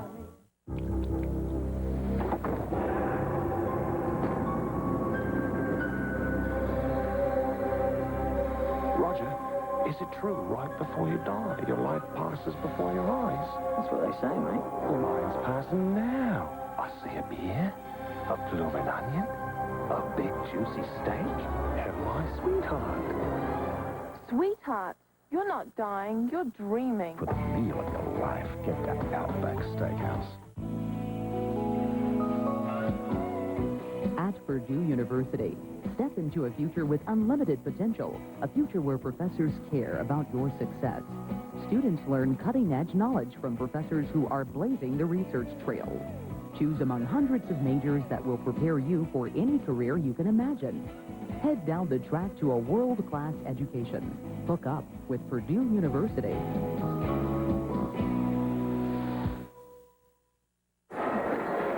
The Michigan State Spartans and the Purdue Boilermakers. Michigan State, losers of 3 in a row, but on top at halftime. The Spartans, with a 14-7 lead over number 24 Purdue, will return to West Lafayette with the second half after this. Shelley and Jeffrey Johnson, owners of J.L. Johnson Jewelers. So many of our customers have become good friends Which really started with our genuine concern. and has led to many lasting relationships. You can feel confident with every jewelry purchase from J.L. Johnson's. Next to our showroom, we offer custom design and repair work by experienced craftsmen, which provides the elegant yet comfortable atmosphere you want when making a jewelry purchase. J.L. Johnson's for fine jewelry, where people become friends, on the southeast corner of County Line Road in Madison and Greenwood.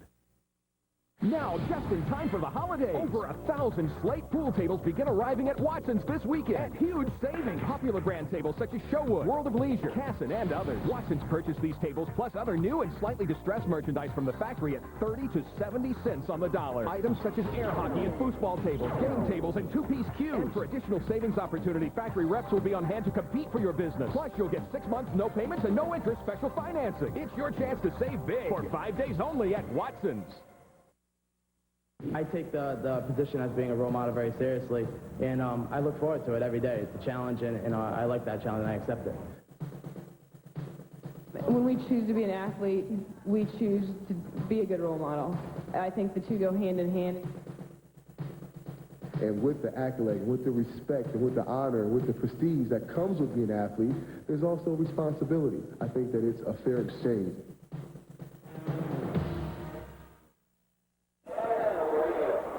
Halftime score, Michigan State 14. The Boilermakers, number 24 in the country, 7. Welcome back to West Lafayette. Rich Waltz, Rod Gilmore. A lot of momentum swings in that first half. Yeah, but really the most significant thing was really Todd Schultz. Had a perfect half, 10 out of 10. I think he's really been the difference for Michigan State. And I also like the fact that Sori Canoe has just established himself in the middle. Well, he established himself on Brian Alford in one of the bigger hits that we've seen this year. There's a look at Schultz. Boy, his confidence, the team's confidence really sagging coming into this football game. But Schultz has answered the bell here in this football game. His numbers perfect in the first half. Here are some stats. Dr. Gilmore, dissect them Well, for you me. take a look really at the rushing yardage. You see it really has been Michigan State total yard. There are 241 yards rushing for total yards for Michigan State. And the first down's really in favor of Michigan State as well. Turnovers, 1 apiece. The passing of Todd Schultz, 10 out of 10 in the first half, has really opened things up for Michigan State. Chris Clopton deep for Purdue. The Boilermakers will touch it first.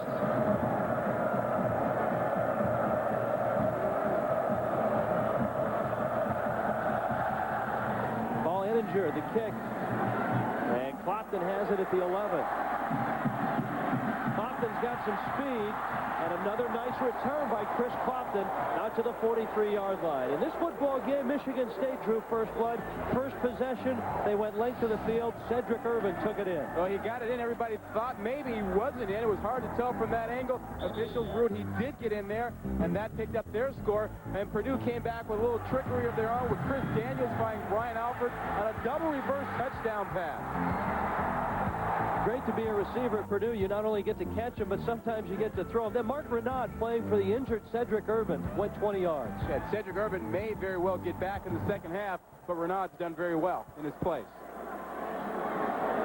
And the Boilermakers, their own 43, Edwin Watson across the 45 out to the 46-yard line. Let's head to the sidelines for an update from Sean Salisbury. Guys, we have an injury update on Cedric Urban, the tailback of Michigan State.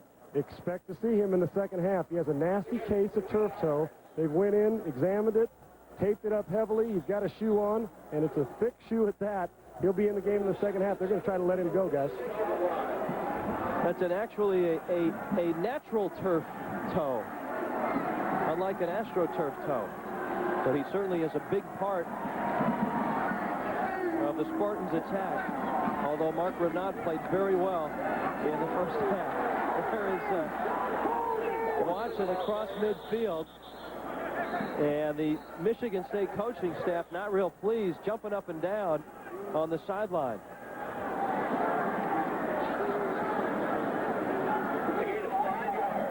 Nick Saban not real pleased. Third down and 2 now.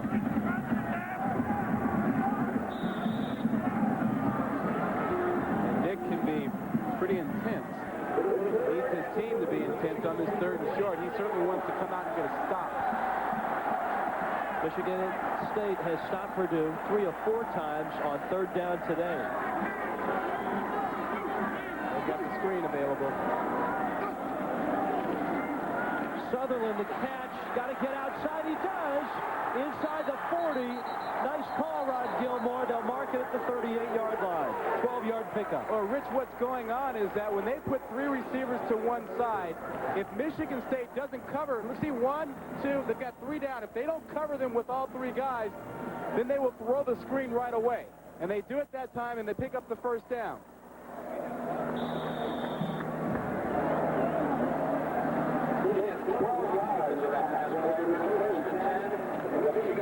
Vinny Sutherland, a true freshman.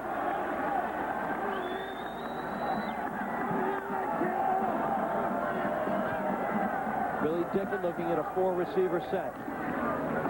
With lots of time, over the middle, Winston, he's blasted at the 8-yard line. This time, Lamar Marshall with a big hit. Well, what do they say in baseball? Hitting is contagious, right? Well, it's contagious in football, too. And Sori Canoe got the big pop down the middle on Brian Alford in the second quarter. And Marshall said, I can hit it, too. And And he just separates Winston from the ball here. Right now, Dickens says, I've got Winston open. He knows it's there, but watch Marshall come across. Bam, right there. If you can't knock the ball down, you knock it out as a defensive back. Second down and 10.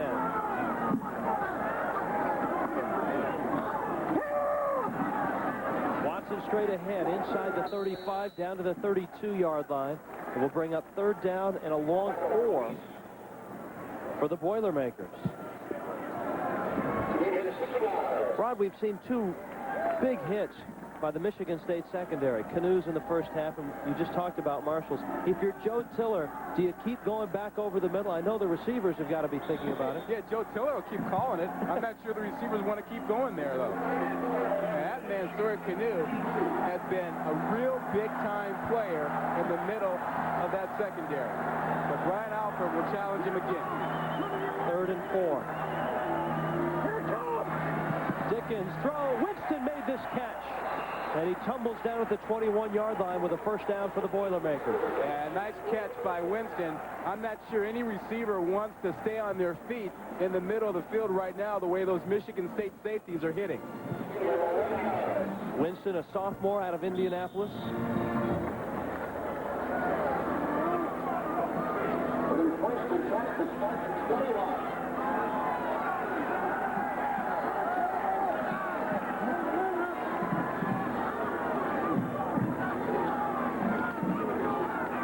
On a draw, gain of maybe 3. I told you that Cedric Irvin has a natural turf toe, and that's something that really has bothered Michigan State as a team. 11 games on natural grass. Their last 11, 1, 9, and 1. What's up there? Well, you know, I'm not certain that that means that they are a better turf team. I think when you look at those 9 losses, you have to consider who they played. They played at Michigan, at Ohio State, at Iowa. You got to be a pretty darn good team to win those games on grass or on any kind of surface. And, of course, at Notre Dame, mixed into those games. So they played their best game of the season, Nick Saban said, on grass at Notre Dame.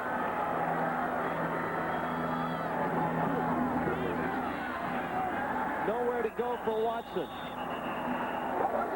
And Demetrius Underwood made sure there was nowhere to go. And Underwood took on the block very nicely and played off to make the tackle. And when you get play like that out of your defensive linemen, your ends in particular, you got a real good shot of shutting down a team's outside running game. Inside the red zone, Purdue 82%.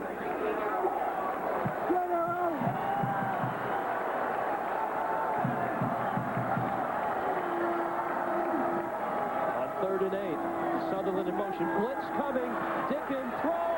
Sutherland overthrew him. It's incomplete. And Billy Dickens knew right off the bat when Sutherland lined up that Sutherland was the man to go to. They put 3 guys to one side, and it showed the man-to-man coverage.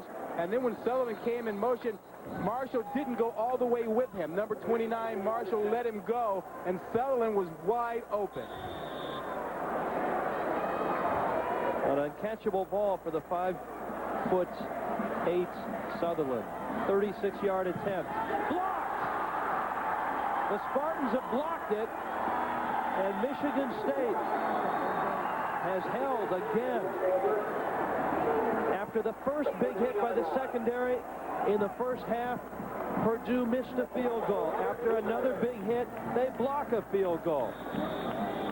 Robert Newkirk got through to make the block. Michigan State on top by 7. Buongiorno e benvenuto. Transworld One is our chance to make a really good impression. A passenger's first thought when they step on board is, wow, all this space just for me. The food is fabulous. It's a lovely service. You really have to experience it.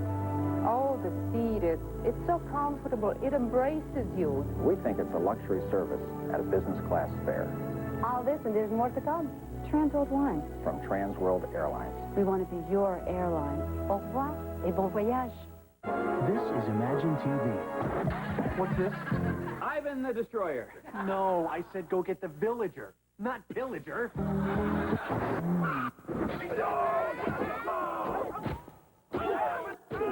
There's no one to fight here. Maybe he just wanted to drive his Mercury Villager. I can't believe you said he could come with us. You tell him. Till next time, imagine yourself in a Mercury.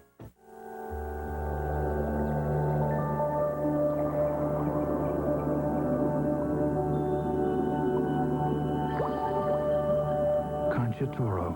Taste says it all. This time of year, people everywhere are changing their antifreeze to Peak. Peak's patented formula offers maximum engine protection for about $1 less than the other guy. Peak, because now's the best time to change your antifreeze. And for the ultimate engine protection, don't forget Peak High Performance Motor Oil. ESPN2's presentation of college football is brought to you by Sierra, because now is the best time to change your antifreeze.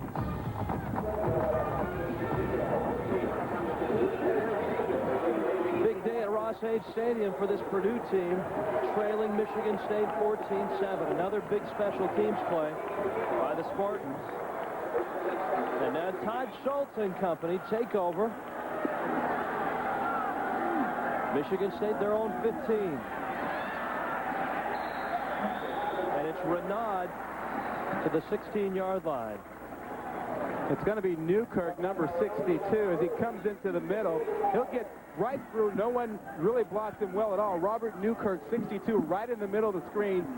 Had an easy opportunity to block the field goal, and he did it. And that's 6 points now that the Boilermakers have let get by them on a missed field goal from 47 and a block there.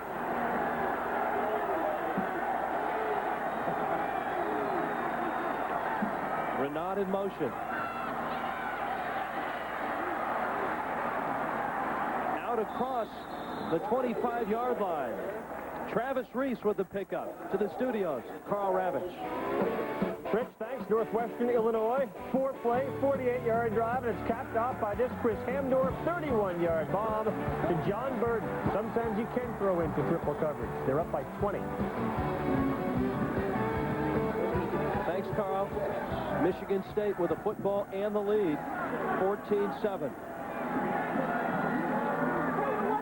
Gary Scott in motion.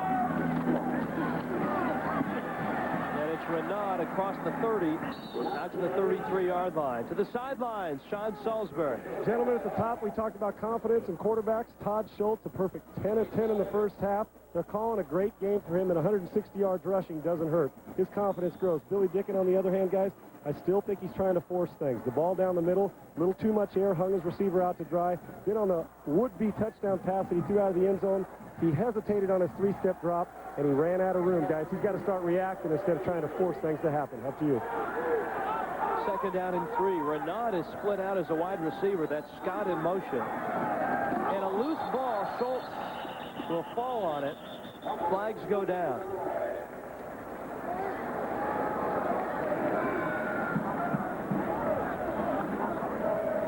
Prior to the snap, full start on the offense, 5 yards, still second down. Quarterback comparisons. How do you compare with Todd Schultz? Well, it's amazing what he's done. Remember that he had such a poor game last week that afterwards he said, I've lost total confidence. I don't know where my confidence is. Well, he found it today. A perfect 10 out of 10 in the first half and running the offense smoothly. Nick Saban said he had a very good week in practice. And right now the Spartans with a 7-point lead.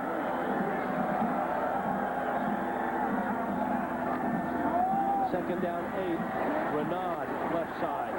Out across the 30. We haven't seen Cedric Irvin yet, Mr. Gilmore. If there's any way he can get back on the field, I'm certain he will. He's somewhere over on the sideline now, and he's probably pestering Gary Tranquil, the offensive coordinator, and Nick Saban to let him get back in the ball game.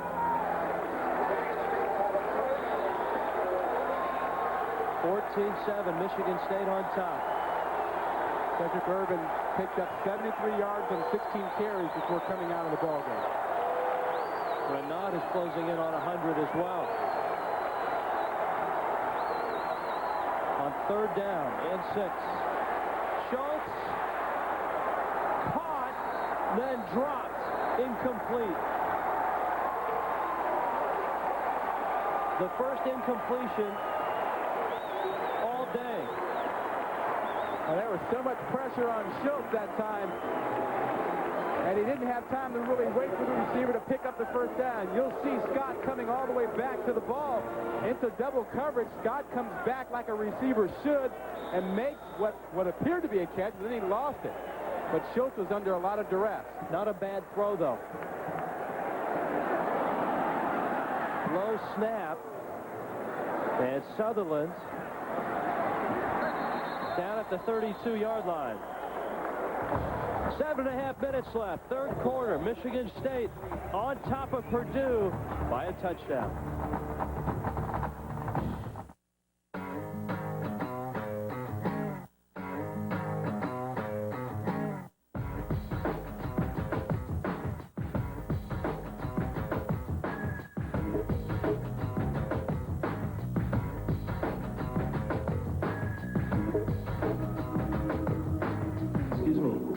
Any change?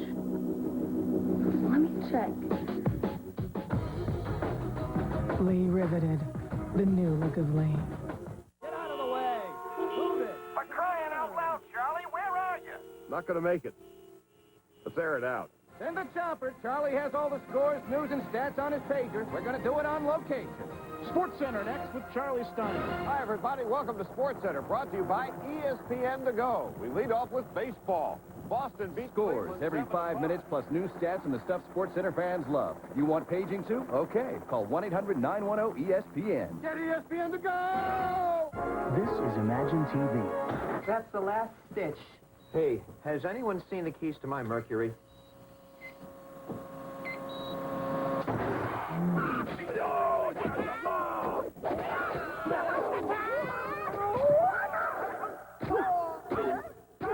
There's no one to fight here.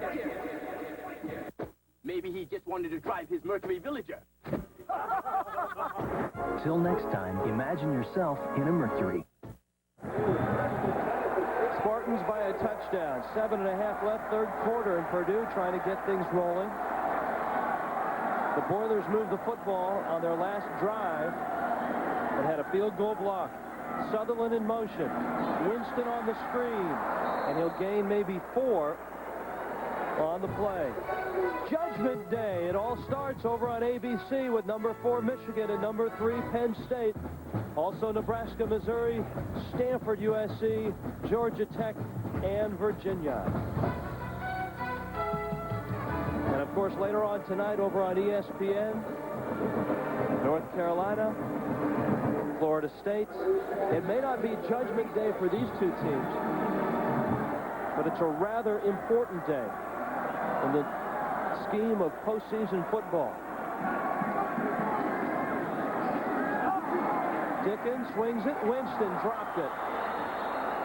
Michigan State has made some big plays defensively today and on the special teams. It's been a team effort, and that's really the calling card of Nick Saban. Well, they've really done it. You see what they've taken away, the running game, only 3.5 yards a carry. They've blocked a field goal. They have a sack and an interception, and what you don't see there are the 2 big hits in the middle of the field by the safeties. They've been intimidating as well, and that is really something that makes a big impact on an offense. Story Canoe and Marshall, Lamar Marshall with big hits.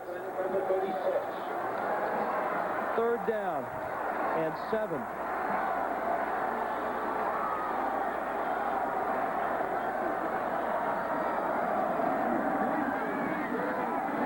Dickens overthrows his man. He was looking for Alford, and it's incomplete, and Dickens is down. Well, keep in mind that this offense that Michigan State is playing against has put up a lot of numbers this season, Rich, a lot of yardage. Today, only 185 yards. Rod, much of the 324 against Iowa was in the first half. When you take the second half and the first half in this game, and the Purdue offense has produced just 7 points. Dickens is okay. Got himself off the field. Gary Scott picks it up, and and then goes down inside the 20-yard line. That's where Michigan State will have the football, a 44-yard punt.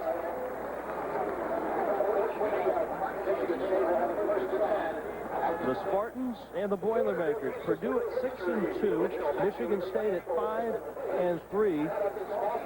Michigan State not in the Big Ten championship or Rose Bowl running, but you better believe that the Spartans, with a couple more wins to finish the season, would help themselves out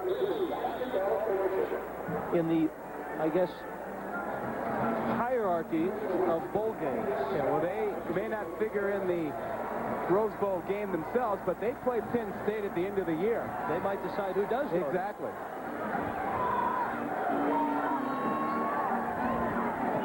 Schultz, a quick throw. Octavius Long to the 24-yard line. That's a page right out of the Joe Tiller Purdue playbook.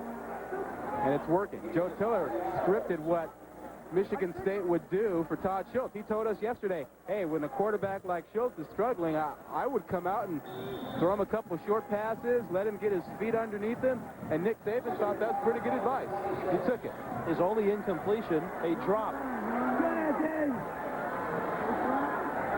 Scott's in motion. On 2nd and 5, Renaud bouncing it outside. He's got the first down. 10-yard pickup. I tell you one thing about Renard. He runs hard. And he doesn't waste any time getting into the hole. And he doesn't dance around. He just comes right at you. And he finds a soft spot outside here. And just look at how quickly he makes up his mind to get it into gear. I mean, right now, he's shooting hard through there. He is not wasting any time. He's running with shoulders down. One thing that really pleased the Michigan State coaches this year was Mark Renaud and his acceptance of his role on this team. 107 yards today. He was over 1,000 2 years ago, and then Cedric Irvin stepped on campus and took that position over. Schultz is going to throw it away. A wise decision. It's incomplete. To the studios, Carl Ravitch. Bridge in Madison, Wisconsin without Rondé, so they go to the air. Mike Samuel picked off here by Matt Barnes. And watch, if he waits for his blockers to take Samuel down, he may get in. He doesn't, and they ultimately had a 1st and goal and missed a field goal. It stays 13-0. Iowa State, Colorado mounting a comeback. We'll keep you posted. Rich? Carl, Purdue can tell you about missed field goals. They've missed 2 in this one, and they trail by 7.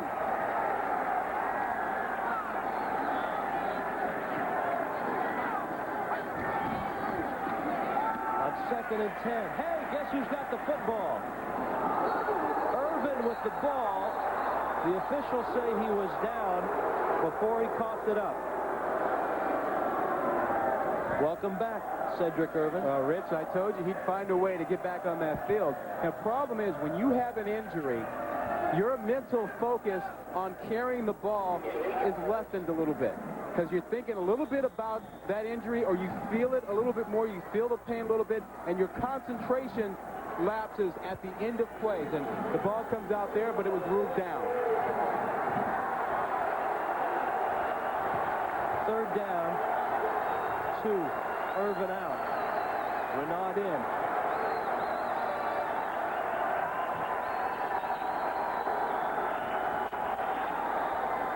A quick throw, and Long with the catch, but a whistle stopped things before the snap. The play clock may have expired. Yeah, I think you're exactly right, partner.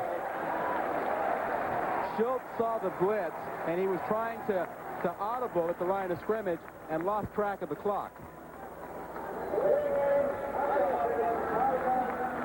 That is about the only mistake that Schultz has made today.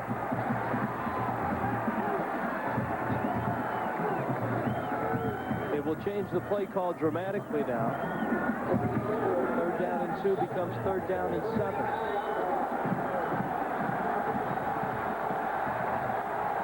Joe Tiller needs a stop.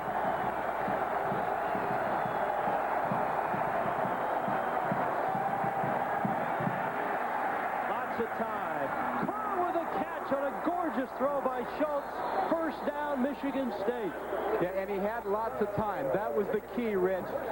They brought a little bit of pressure, and Flozell Adams was protecting on the outside, got a little bit of help from the back. They managed to keep the blitz from getting home. You see the protection. Kerr will run the route over the middle, but the double team to the outside gave Schultz enough time to wait for Kerr to run that route over the middle. Josh Kerr.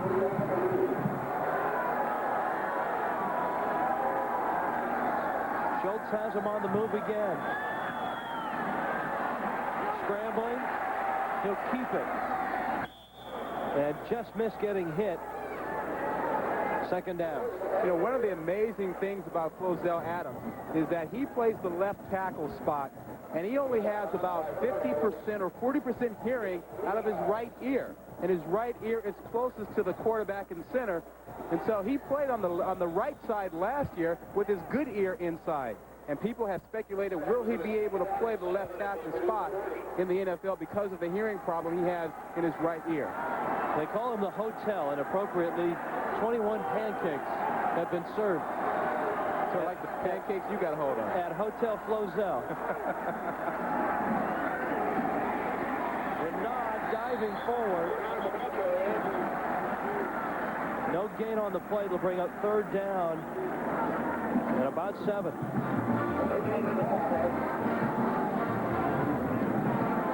Mark Renaud and Cedric Irvin, a 1-2 punch today. What a job Renaud has done coming in. You mentioned that he ran for over 1,000 yards 2 years ago. Set out last season for academic problems, got his act together, came back, is doing well in school, and doing pretty darn well on the football field today. 107 yards for Renaud. Schultz in trouble. The throw is picked off. Intercepted. Lee Brush. And Duke gets their stop. Yeah, they got the stop because Willie Fales, number 40, put the pressure on.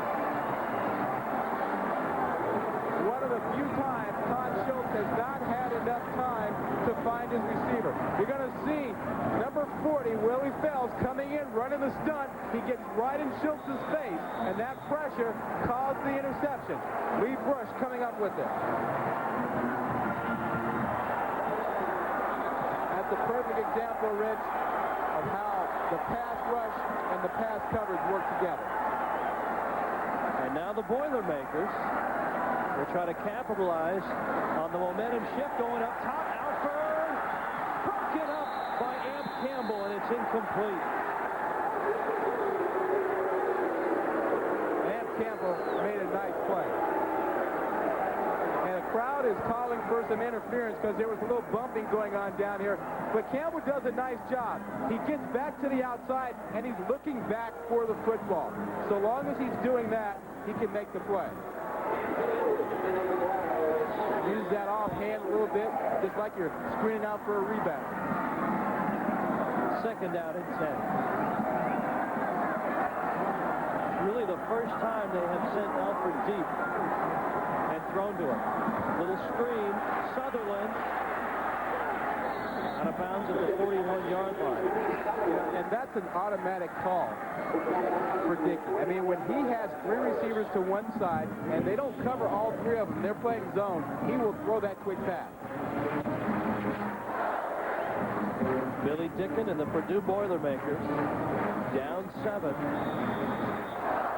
Really, they've been unable to get the football to that man, Brian Alford, with any consistency. His one touchdown catch came from wide receiver Chris Daniels on a double reverse.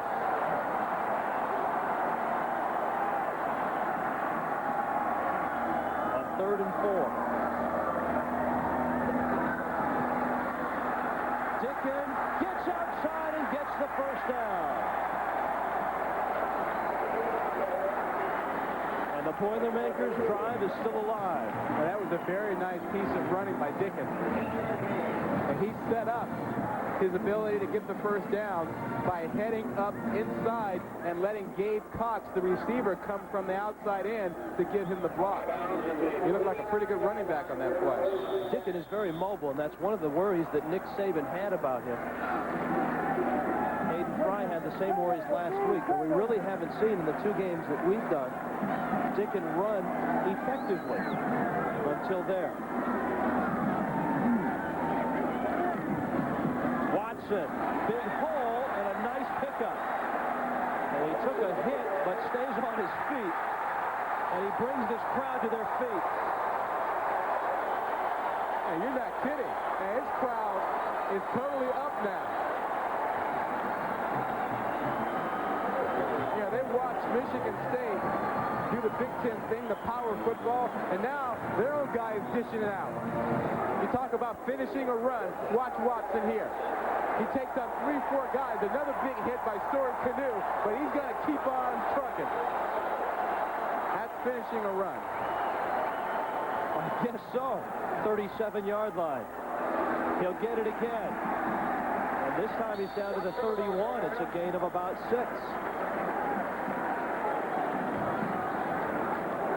Second down and 4. Ed Watson, of course, without his 1-2 punch. And that's Kendall Matthews. They really split the time in that backfield for Purdue. And Matthews averaging 80 yards a game. Watson is at 90 yards a game right now. Yeah, the important thing, too, is the 18 carries. He doesn't usually carry the ball that much. When Matthews was around, they would split it.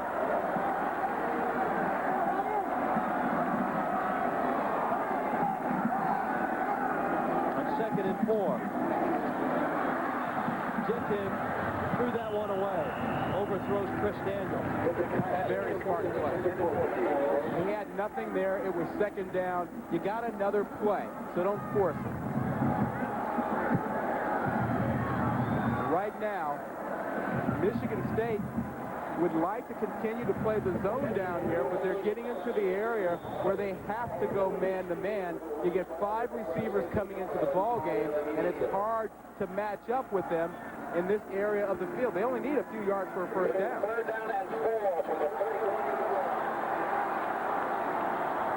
Soren Canoe patrolling the middle. Quarterback draw. Dickon very close. I think he has it. He does. Well, ironically, it is the running by Dickon, which has sort of given him his confidence again. You see no running backs in the backfield. It sets up this quarterback draw. This was a run all the way, and Dickon knew exactly where he needed to go to pick up the first down. Spread him out with the 5 receivers, and they let the quarterback run for it.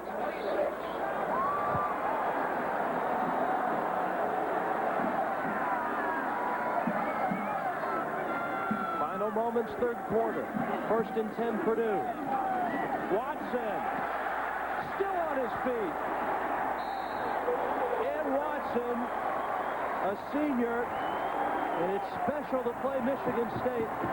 He's a Pontiac, Michigan kid. And the Boilermakers have some momentum. What they don't have is the lead. That belongs to Michigan State.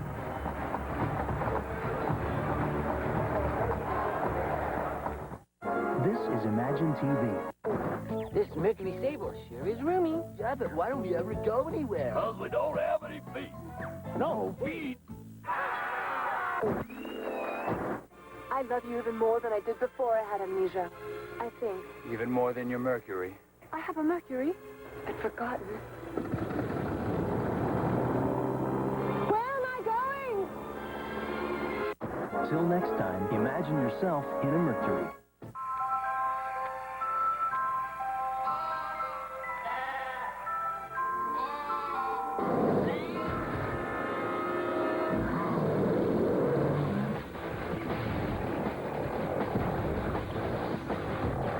Behind every wall, around every circle, and inside every thought, you will discover nightmare creatures.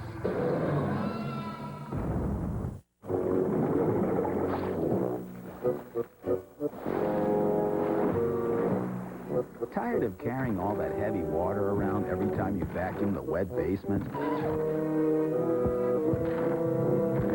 Get the new Shop Vac QPV, the quiet vacuum that sucks water from one place and pumps it to another. Because you've got better things to do than lug water around. Shop Vac, the only thing more powerful is our name. To test their latest parka, Mother Gert Boyle, son Tim. Head for the mountains.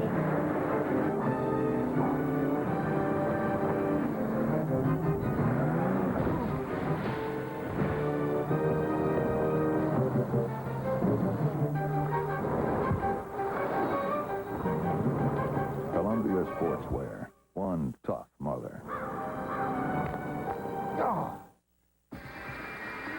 Your heart's pounding, adrenaline's pumping. They light you up, and you go. We asked some of Hollywood's hottest stuntmen to switch antiperspirants and try Degree. What's body heat activate? Probably means when you get warm, that it starts working. As your body heat rises, Degree releases extra protection when you need it most. I heated up, and it cooled me down. I was on fire, and I was dry. I don't want my guys to see me sweat. Good stuff kept up, even in 40-foot high fireballs. Dry as a baby. Body heat activated Degree. Your body heat turns it on. The Boilers trying to get it going. Michigan State 14, Purdue 7. Rich Waltz, Rod Gilmore, Sean Salisbury. We start the fourth quarter. Purdue driving at the Spartan 19. Sutherland on a reverse. And he steps out at the 13-yard line. Big day in college football. Big night in college football. Tonight, what can you say? Number 2, Florida State against number 5, North Carolina, Algie Crumpler and the Carolina Blues. That place is going to be rocking tonight.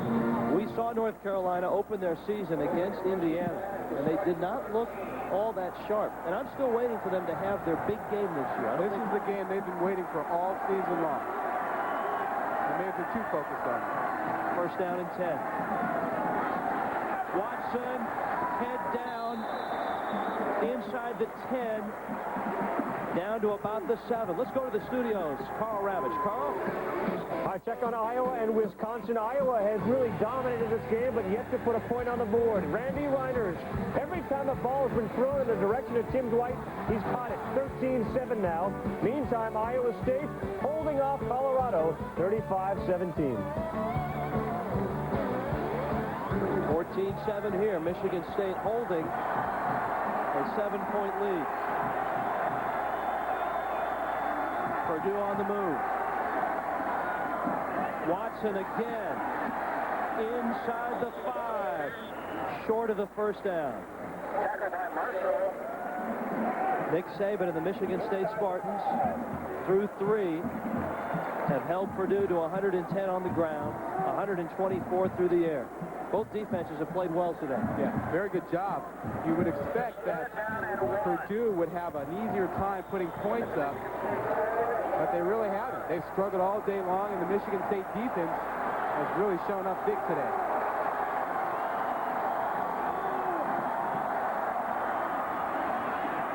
Watson has the first down.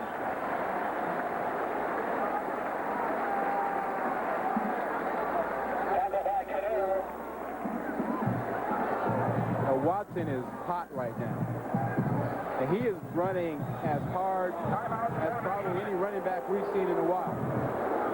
He's running much harder today than he did last week when we saw them against Iowa.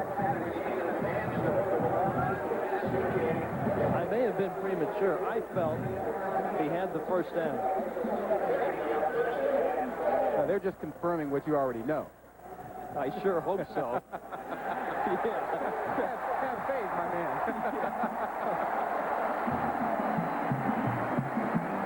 Football at the 3-yard line now. Billy Dickon over for a listen. Tim Lopano, acting offensive coordinator. Remember, Joe Tiller lost his offensive coordinator. Larry Corpitz died when they arrived here in Purdue. He died in July. His staff has had to take over those duties. They have, and they've done it well, though they do miss him dearly. 13th play of this drive. Watson, flag down. Watson out of bounds. And it looks like they're going to flag Purdue with a hold. Yep.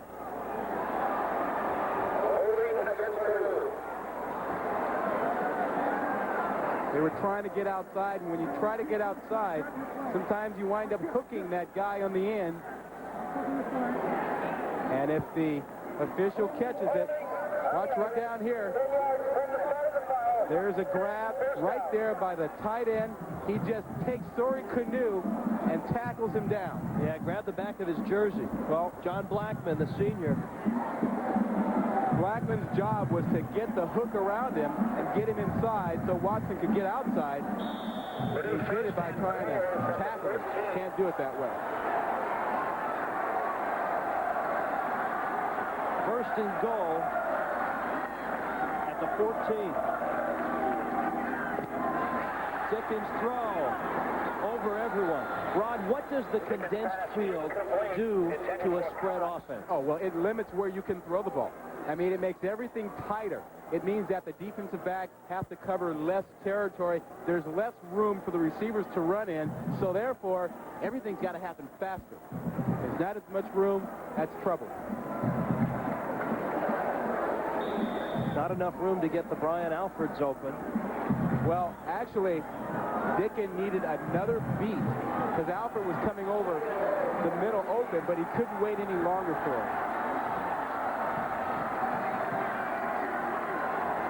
Second and goal. Sutherland in motion. Quick screen. Winston. And the little man is wiped out at the 11-yard line. Third down and goal. Well, Rich, that play doesn't work down in this area against man-to-man coverage. And that's because there's somebody assigned to Sutherland. And it's simple. You see him run over there, you run to him. And that's what Michigan State did, and they were able to stop the play.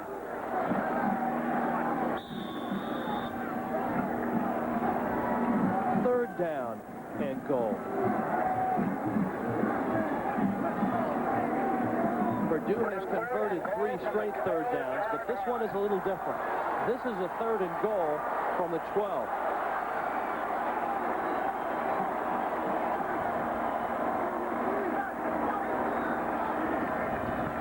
Dickens has time, and a man!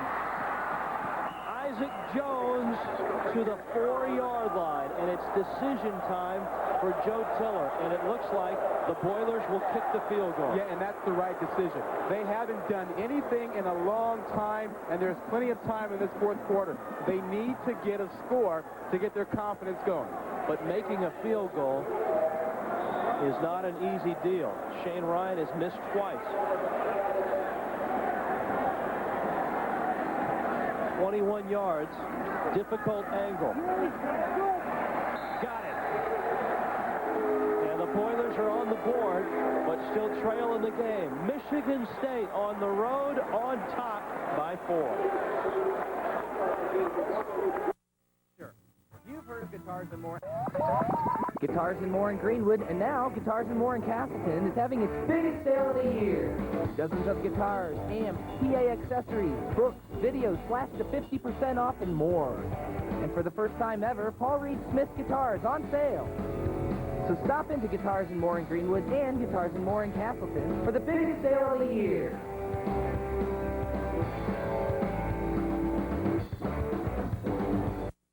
Now, just in time for the holidays. Over 1,000 slate pool tables begin arriving at Watson's this weekend. At huge savings. Popular brand tables such as Showwood, World of Leisure, Casson, and others. Watson's purchased these tables plus other new and slightly distressed merchandise from the factory at 30 to 70 cents on the dollar. Items such as air hockey and foosball tables, game tables, and 2-piece cubes. And for additional savings opportunity, factory reps will be on hand to compete for your business. Plus, you'll get 6 months, no payments, and no interest special financing. It's your chance to save big for 5 days only at Watson's. College basketball. But where can you turn when you love it just a little too much? Welcome to the Naismith House, a quiet, comfortable residence located on 143 pastoral acres with a supportive staff and a nurturing environment. Our goal? To teach you or a loved one how to cope one game at a time. Welcome to the Naismith House.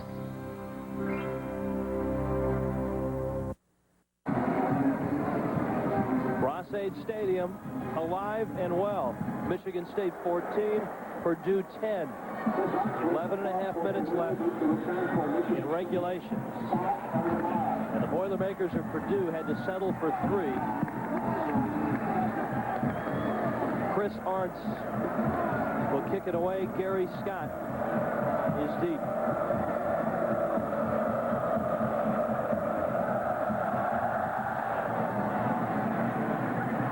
Sort of a low-line drive, and it's down back at the 21-yard line. Brad Renko went down on one knee to field it. That's where they'll mark it. We go down to the field. Sean Salisbury. Rich and Rod, you talked earlier about Michigan State's 1-9-1 record on natural grass. Well, I found out before the game that Purdue has let this grass go a little higher to slow down the faster Michigan State football team. And an interesting note, this is a sand-based natural surface. And if you've ever played beach volleyball or ran on the sand, you realize after a while you start to fatigue. And that's what Purdue hopes will happen to Michigan State before it's over. Sean, they call this turf prescription athletic turf. This is where that turf, which is widely used in college football, was developed, right here at Purdue. Michigan State would like to develop some offense right now. Mark Renaud going nowhere. Well, keep in mind now that the last time Todd Schultz threw the ball, he threw an interception. The pressure is going to be shifted back to him to make a play because now Purdue is doing a good job of stuffing the run. Schultz will have to make sure he still has the confidence that he had earlier in the ball game.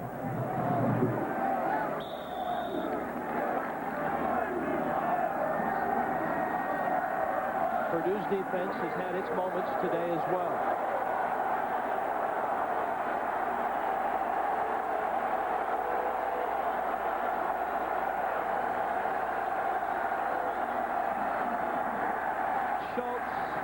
Overthrows his man, and it's incomplete.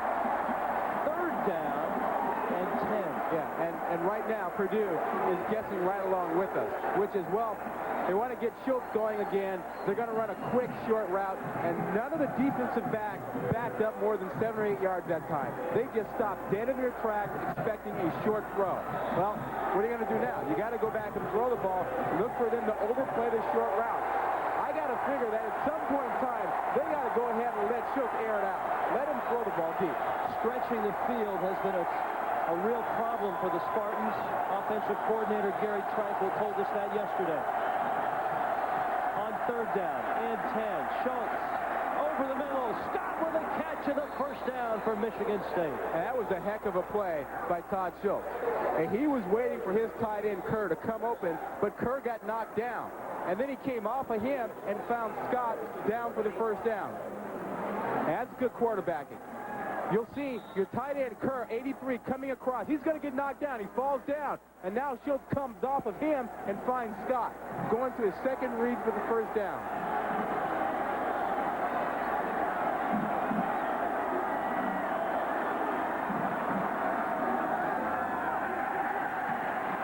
Schultz again, going deep, man open, it's caught, it's long, Octavius Long, he'll score, touchdown Michigan State, Todd Schultz to Octavius Long.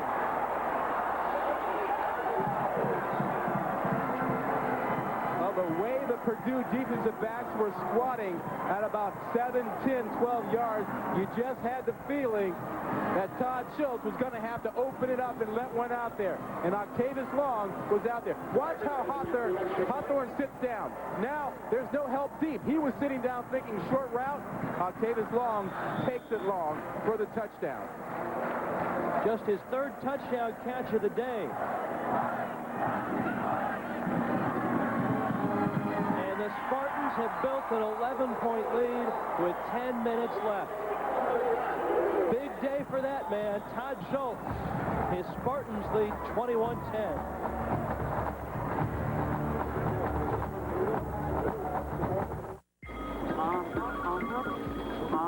Listen, Charlie, there's no way that my client is going to go for something like this. And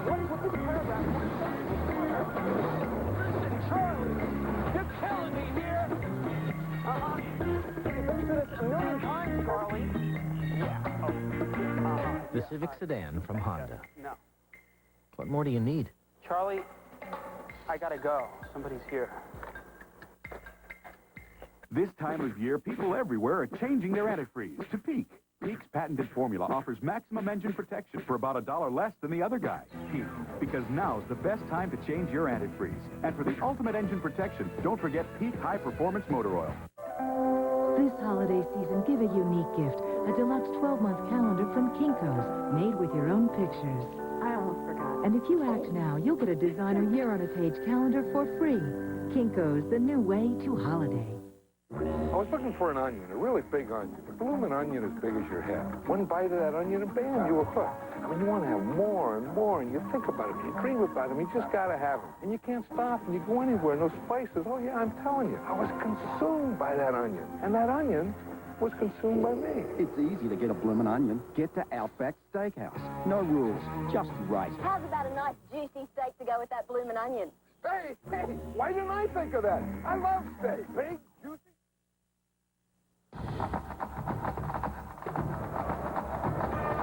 ESPN2's presentation of college football is brought to you by Kinko's, the new way to office, and by Outback Steakhouse. For an Aussie good time over an awesome steak, get to Outback Steakhouse. Outback Steakhouse. No rules, just right. Michigan State on top now by 11, answering the Purdue field goal with a touchdown. Chris Clopton has come close to breaking a couple, and he's out to the 27-yard line. That's where the Boilermakers will start this drive. ESPN2's college football coverage continues tonight at 6:30. Miami and Virginia Tech. Little Big East action for you. 6 o'clock Eastern, 3 o'clock Pacific. Catch all the action tonight only on ESPN2.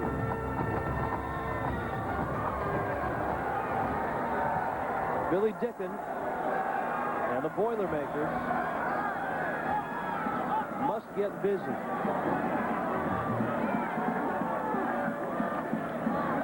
10 minutes left in this football game. They're down 11. And Ed Watson for a gain of about 5.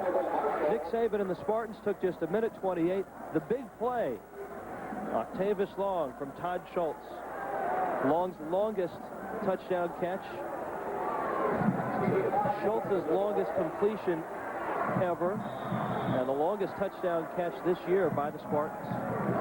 Keep in mind, Todd Schultz was 2 out of 3 on that drive, getting back to where he was in the first half when he was perfect, 10 out of 10. Isaac Jones with the catch, and maybe a loss of a few yards. Yeah, and we've talked about that. I mean, that's the misread. When you have the man-to-man coverage, you can't throw that slip screen. As you see what Michigan State has done under Nick Saban, when leading after 3 quarters, they haven't lost. We talked about it early in this football game. The importance of Michigan State getting a lead against Purdue. They got the lead. That man got some confidence. Irvin and Mark Renaud with some big yardage. And the Spartans are in control right now. That could change. Dicken, got to get rid of it. And he overthrows his man, Gabe Cox. And he had Gabe Cox out there. They couldn't get him, and Cox was backpedaling to the ball, didn't get the chance to turn himself around.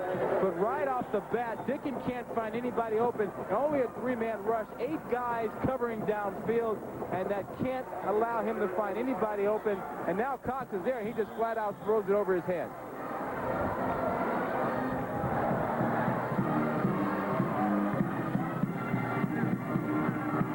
Danny Rogers to punt.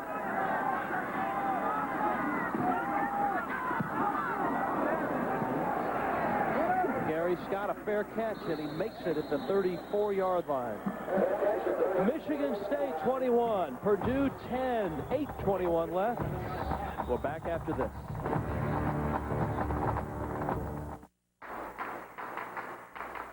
Let's go! Let's go! Let's go! Fortune 500 companies know that when it comes to renting a car, there's really only one place to go, National Car Rental. Because at most major airports in America, National gets you in your car and on the road fast. So what are you waiting for? Let's go. National Car Rental.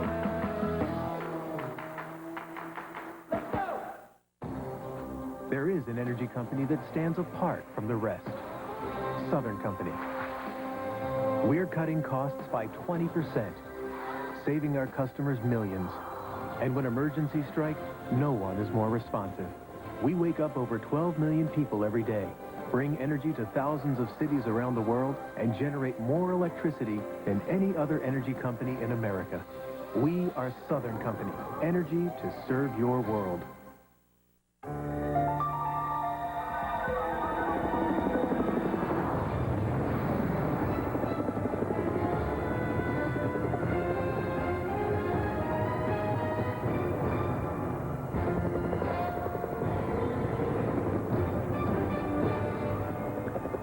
Honey, you went out for milk 3 days ago. Come home now. It's just more fun to drive. The all-new Accord from Honda. 21-10, Michigan State on top of number 24, Purdue. And the Spartans have the football and an opportunity to run some clock. Mark Renaud will do just that. Across the 40-yard line, it's a gain of about 6. We talked from the outset about Cedric Irvin and what a weapon he was as a receiver, as a rusher. Well, the Spartans had Cedric Irvin, but only early. Irvin injured his toe in the later stages of the first half. Since then, Mark Renaud has been impressive. Yeah, look at this. 107 yards in the game, a 6.5-yard average. And that was better than what Irvin did when he was in the ball game at 4.7 yards a carry. Renaud again has to get close to the 45 for a first down. He's short of it. Clock will continue to roll. 3rd down and 2.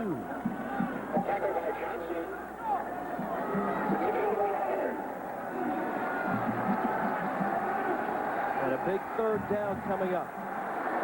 Well, you said it. If you're Purdue, you got to make sure that you've got at least 8 guys in there, maybe even 9, to try and make sure you stuff them on this 3rd and short run. There's no way Michigan State's going to throw this football right now.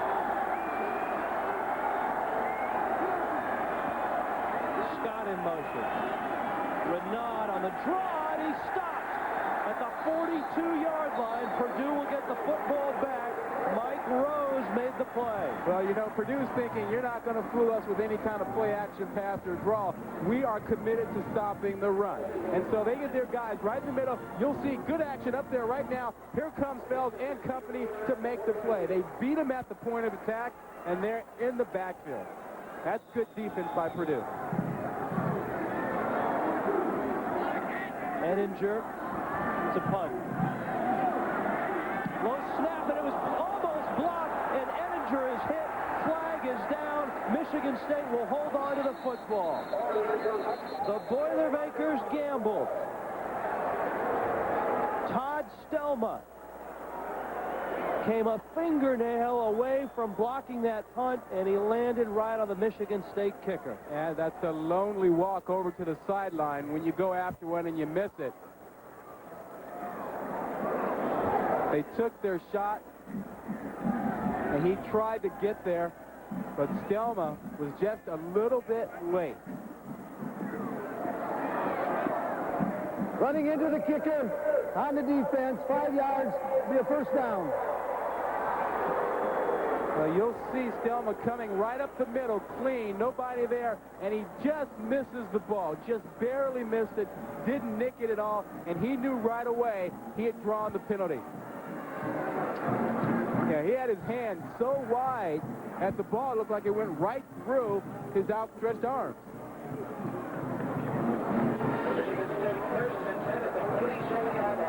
Six minutes, 17 seconds left. Purdue has to make another stand.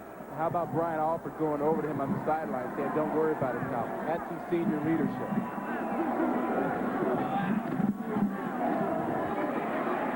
Travis Reese going nowhere. Purdue's 5 yards. It'll bring up second down. They will also bring up Carl Ravitch. Kansas State, one of the best kickoff return teams in the nation. Following a Kansas touchdown, Gerald Niesman. That is 3. Niesman on Judgment Day. Judgment is in. Gone. Touchdown, K-State. They're up 21-9. We are reserving judgment in this one, although Michigan State has made an outstanding argument to go 6-3. Todd Schultz and the Spartans faced with 2nd and 14, 11-point lead. Got to about the 44-yard line. Leroy McFadden. We've seen some pretty good play up front by Purdue in this series. Chucky Wakori, number 49, has had the pleasure of dealing with Flozell Adams. And he's giving away about 60 pounds to him, but he has stuffed Flozell the last couple of plays. He's going to line up opposite Flozell again this time. 3rd and 13. Schultz will throw a little screen pass to McFadden, who goes down at the 44-yard line. But Henry Bell just made a great play. And he may have hurt himself in the process, but Henry Bell, who had 2 interceptions last week at Iowa, just came knifing through to destroy the block and to make the tackle. And it looks like he probably got himself kicked in the process.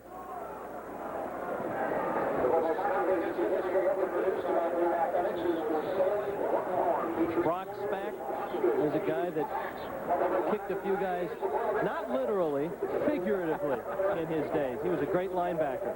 All Big Ten at Purdue. Worked for Joe Tiller at Wyoming and worked with Joe Tiller here at Purdue. Let's see if we can see what happens to Bell at the end of the play here. He makes a great play getting in between the 2 blockers. Oh. Yep, he does. He takes the knee right in the helmet. That's a tough way to get a tackle. He's a little woozy right now.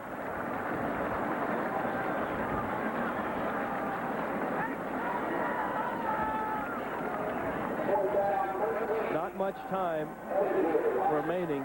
Purdue needs 2 scores.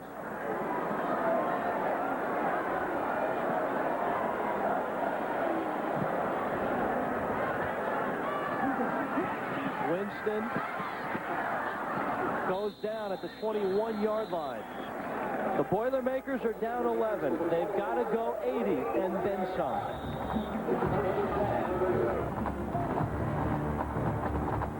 Hi, Scott Monteith here for Indy Tire Center. Well, you'll find more uses for our tires than just this. Like recreational toys, holiday decorations, and high fashion wear.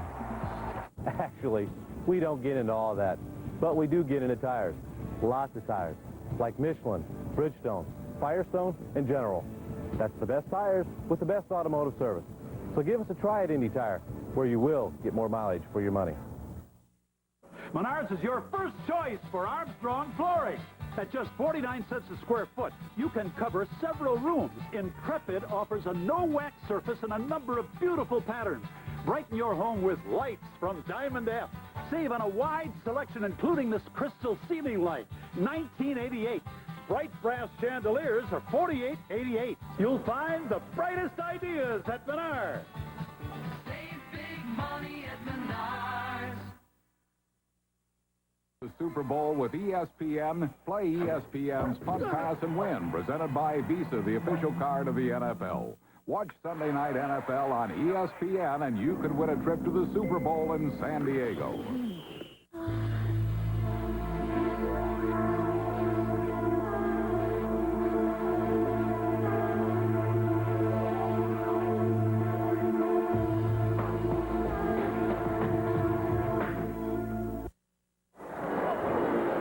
Michigan State 21, Purdue 10. Judgment Day in college football. 4 of the top 5 play. Of course, it all starts on ABC.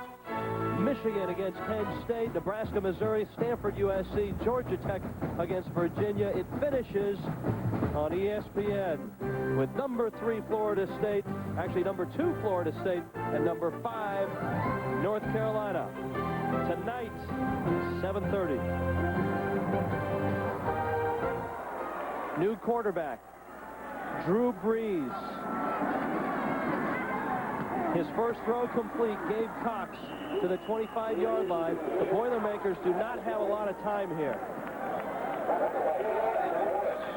There you see the numbers on Drew Brees, 14 of 30, no touchdowns, no picks. He comes in for Billy Dicken, who had a tough afternoon. Sean Salisbury told you about confidence. Well, this man didn't get his back today. Brees' throw is deflected and incomplete. 3rd down and 4. Billy Dicken today, 14 of 27, only 100 yards, and he has told people repeatedly, in this offense, you ought to be able to throw for 300 yards just getting out of bed. And if you consider what he's done in the last half of the Iowa game and today, he's been 19 of 46 for only 165 yards. You can see Joe Tiller working the headsets feverishly. 3rd and 4. And with under 4 minutes, this is probably 4th down territory. Intercepted. Picked off. Eric Morris to the 17-yard line, and Michigan State may have just sealed the deal. Eric Morris just made a heck of a play. And he dropped out into the flat, knocked the ball up, and picked it off himself. And the Spartans with the football and an 11-point lead. And it is really the clock that Michigan State needs to eat up. They really don't need any more points. They're up by 2 scores, 3:47 to go, and they're in great shape.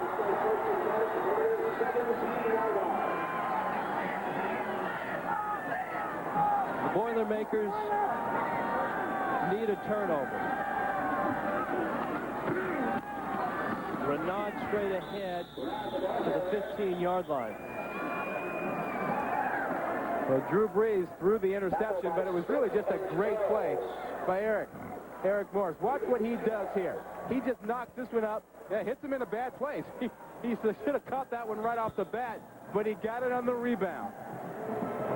Now, guys with hands play on offense. Guys who can't catch them play defense. And he managed to get the rebound that time. That's a great play.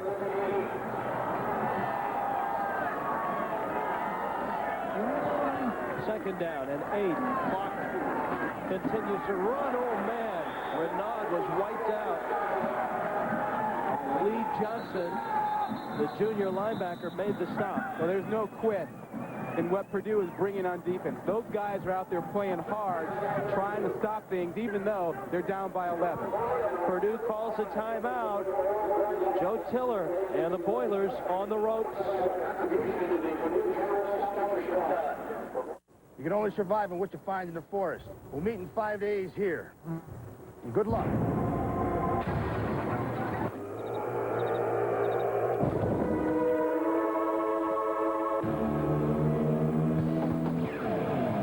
The Honda CR-V has its own picnic table, a waterproof storage compartment, and 2 power outlets. For those times when you have to rough it. I love nature. To get the most out of your digital satellite system, you need DirecTV. And for expert advice and guaranteed low prices on your new system, you need Circuit City.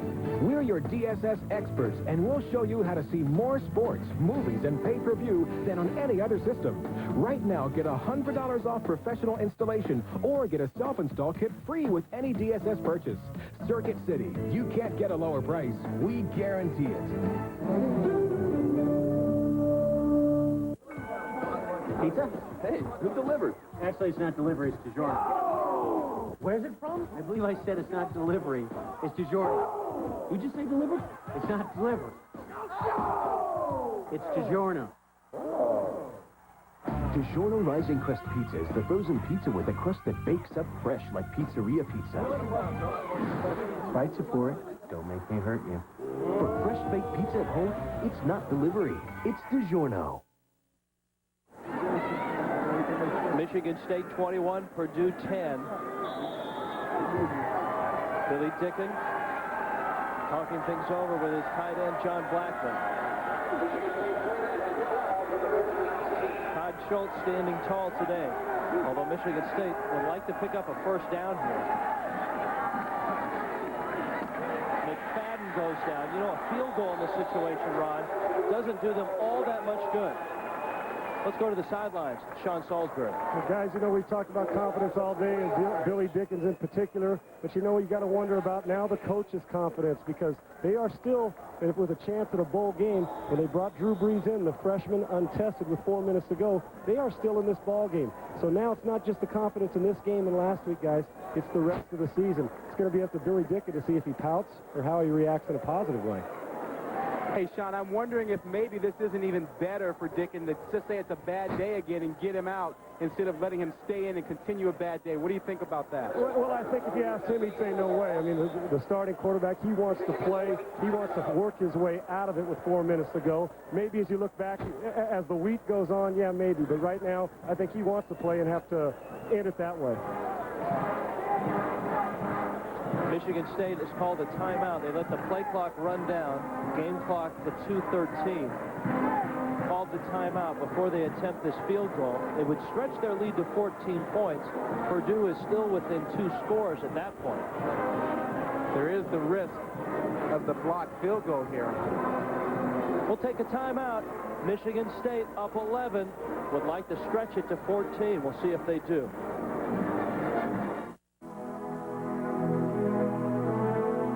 Innovation played a very important part in Anheuser-Busch's success, in Anheuser-Busch's history.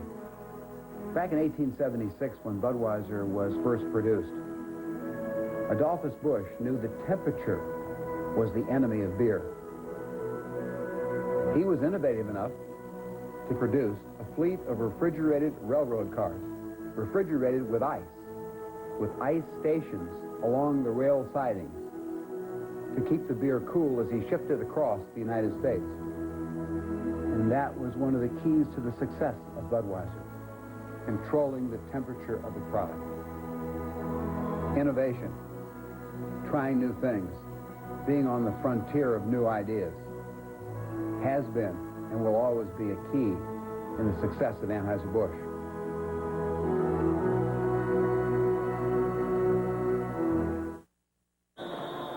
(21-10), Michigan State on top of Purdue. Chris Gardner, a 39-yard attempt. He is perfect from this distance this year, and it's blocked, and it's loose, and it's picked up, and Purdue's got the football. Roosevelt Coleman will score. My goodness, the Boilers are right back in it.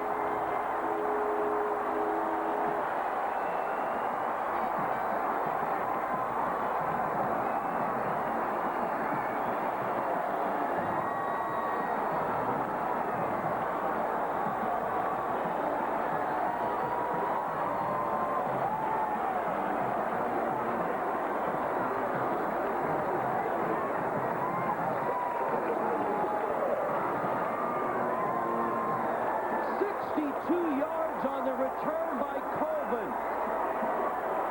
Now, if you're Purdue, you're down 5. You need to go for 2 to put yourself within a field goal. That's exactly what they're doing. Now Dickens comes back into the ball game. Away with the freshman and back to the guy that you just pulled out of the game a series ago.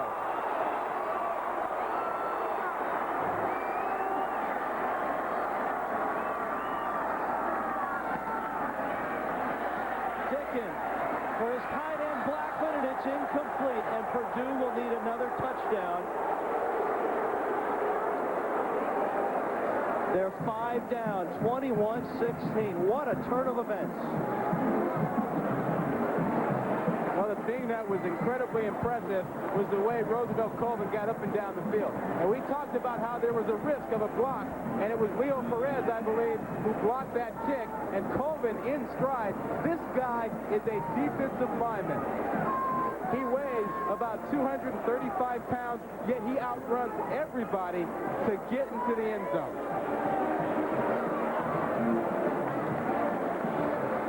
the junior out of Indianapolis. Now watch on this replay, when Dickens comes over here, his man Cox is going to come back. Cox is going to be wide open, but Dickens is not going to see him. There he is right there. He's wide open, but he doesn't see him, and he throws to the tight end who's covered. They lost 2 points there. Roosevelt Colvin is hoping he does not have to go back on the field. Purdue, with, in all likelihood, an onside kick. They certainly don't appear to have enough time to kick this ball off. 2 minutes and 2 timeouts figure in this equation for Joe Tiller. The hands team is on. And you've got some good ones up front. Octavius Long, Gary Scott, Cedric Irvin, Leroy McFadden,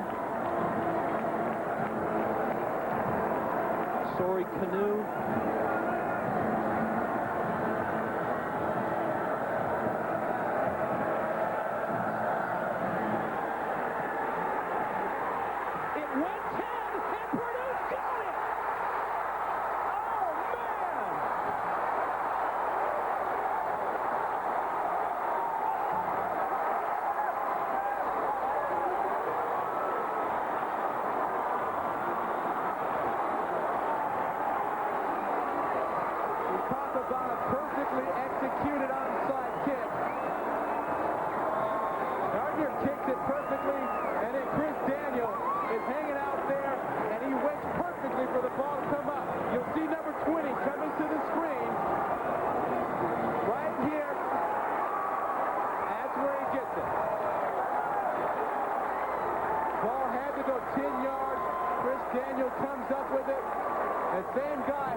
By the Boilermakers. It seemed like it took forever for that ball to go the requisite 10 yards.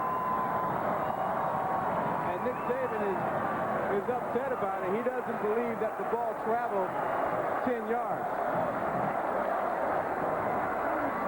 It does not have to land 10 yards. It was touched after it went 10 yards. It was in the air when it was touched. Let's take another look at it. Let's see where the ball is actually first touched. It's got to get to this line mark at 45 there. And here, now it's touched. It's touched at the 46. Perfectly executed by Purdue. And the Boilermakers, down 5, have Billy Dicken at the helm. 2 minutes left. 2 timeouts to go. Batted down. Robert Smith. Second down.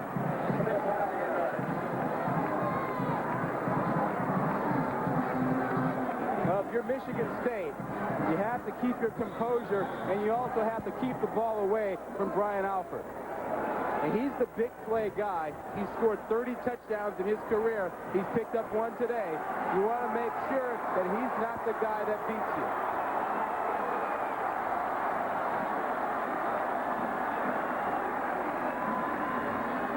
Dickens throw, Alford the catch.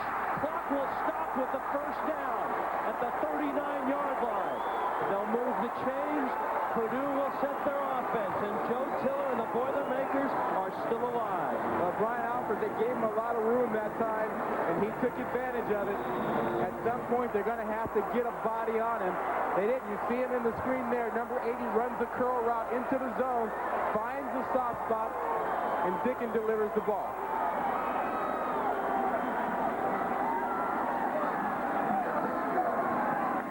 Dickens throw, nice catch. Watson is out of bounds.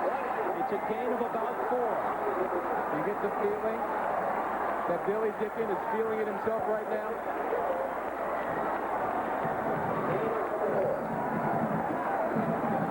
That's a nice grab by Watson, and you got to have plays like that to help your quarterback when he's not on the money.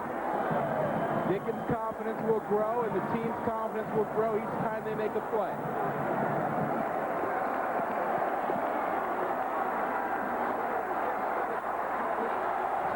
secondary with the pressure on. Dickens throw, caught by Winston, inside the 20. He's down to the 18. The clock will stop to move the change. And they have plenty of time, Rich. A minute 26. They need to keep their composure. And Michigan State defensively, they've got to keep their composure. They have to line up on the right guys. If they don't, they'll give up a quick, easy one. Clock rolling. Dickens again. Got his man. It's Cox inside the 5. He's to the 3. Timeout, Purdue.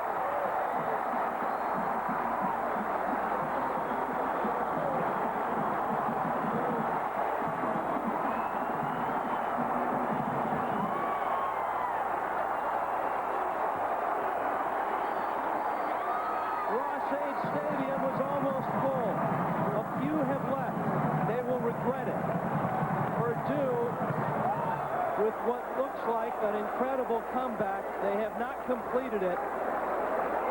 They are down 5 with a minute 10 left.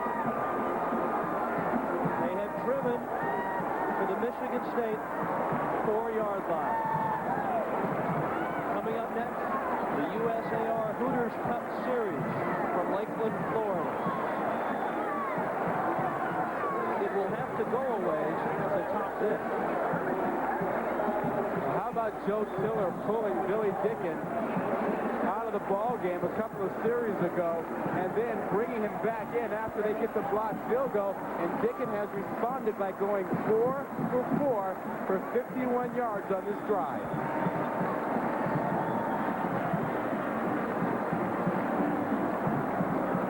Purdue is not in yet. And remember, the Boilermakers inside the 10 have struggled today. But they have time right now. They don't have to panic. A minute 10. They can run a couple plays.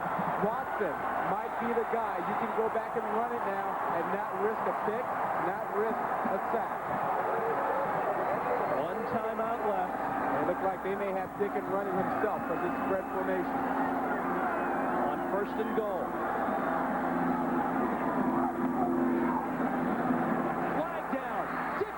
At the 5-yard line.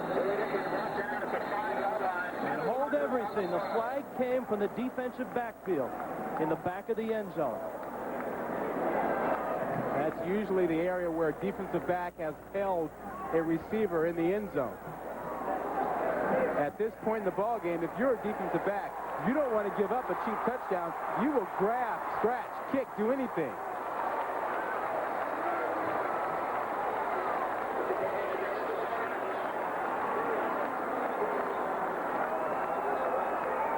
I think so. How do you do that? I'm not sure. On the call, 21-16. It looked like they were too many men on the field. Illegal participation, 12 men on the defense, half the distance, still first down. Oh, man. How do you have that when you come out of a timeout? Game-winning situation. I saw the call. I couldn't believe it. I thought the official was mistaken by calling too many men on the field. Purdue, 1st and goal from the 2. Dickens alone in the backfield. He'll go down. Clock continues to roll. The Boilermakers have a timeout, and they have to use it. Michigan State calls a timeout. At least the official has signaled that. Rich, go back a play or two and look at what's happening. First, Michigan State losing their composure down here, not having the right guys on the field, too many guys. And then I think Purdue got a little bit wrapped up in this too. When they came with a spread formation, go ahead and keep a running back in the backfield so at least you have the threat of running the ball. You don't have to panic right now. You got time. You can pick it and choose it. One timeout left for Michigan State and one left for Purdue. Judgment Day starting on ABC. Number 4 Michigan, number 3 Penn State, Nebraska, Missouri, Stanford, USC, Georgia Tech, Virginia. If you've been with us today, you're not going anywhere for the next 46 seconds. we're about to have a judgment of our own right here on the postseason lives of these two teams. Michigan State looking for win number 6 to get eligible for a bowl, and Purdue trying to move up the bowl chain. For those of you that have just joined us here at Ross-Ade Stadium on the Purdue campus, Michigan State had a 21-10 lead and the ball, a 38-yard field goal attempt that could have sealed the deal. It was blocked and returned 62 yards by Roosevelt Colvin for a touchdown. And then Nick Saban saw his Spartans unable to recover an onside kick. The Boilermakers got the kick. They have driven to the 3-yard line of Michigan State. Billy Dicken and the Boilers have a timeout left. Watson is in the backfield. He'll get it. Watson! He is in! Touchdown, Purdue!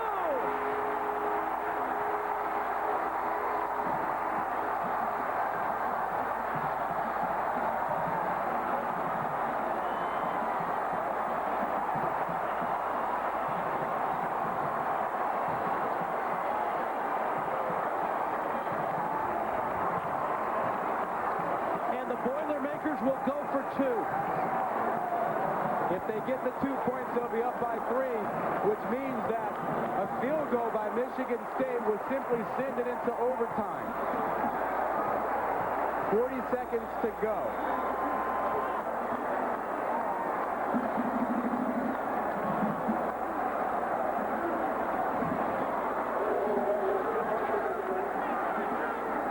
They missed their last 2-point try.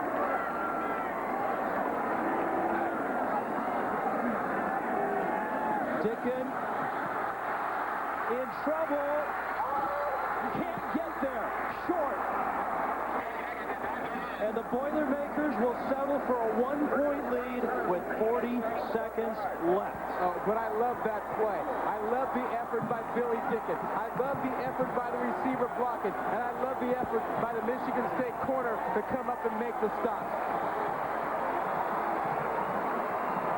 You go back to the touchdown. It is Watson, the man who's been running hard all day, taking this one in by finishing off the run. He was determined to get into the end zone, and that put Purdue up 22-21. Rich, this is the extra effort. This is what his coaches have talked about for a couple of weeks that they needed from him, and they got it at the right time. And that exchange was almost mishandled. 22-21, Purdue on top. Nick Saban trying to rally the troops. Remember, Michigan State burned a timeout on that sequence. They have 1 left. And in 2 minutes, Purdue has put up 13 points.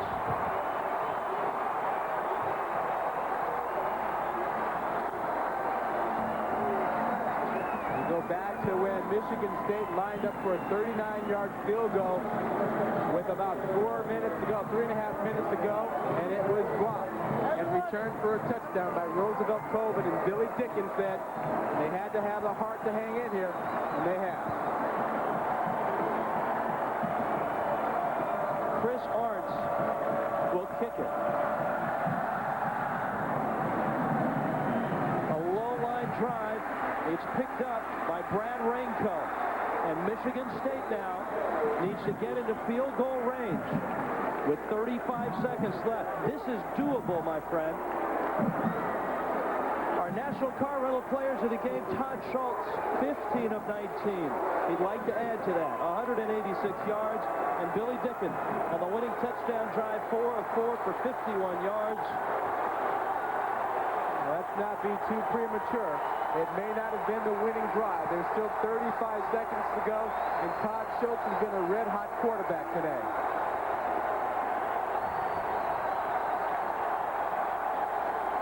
Mark Renaud in the backfield. Schultz short to Renaud, spins away, close to the first down, which may stop the clock for a measurement. No, he is short of the first down. Now they stop it. They will measure. 24 seconds left. Yeah, I think if you're Nick Saban, you have an argument to get another couple of seconds back on that clock because it wasn't spotted right away for the measurement. He was calling for them to check it, and they burned about 3 seconds.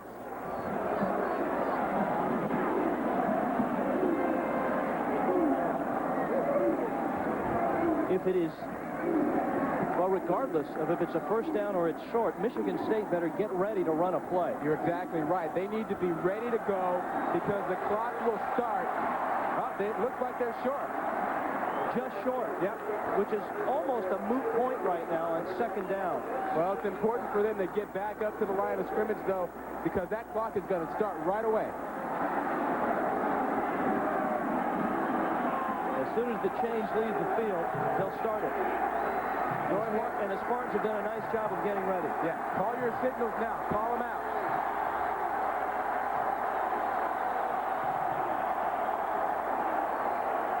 Michigan State at their own 43-yard line. Down by a point.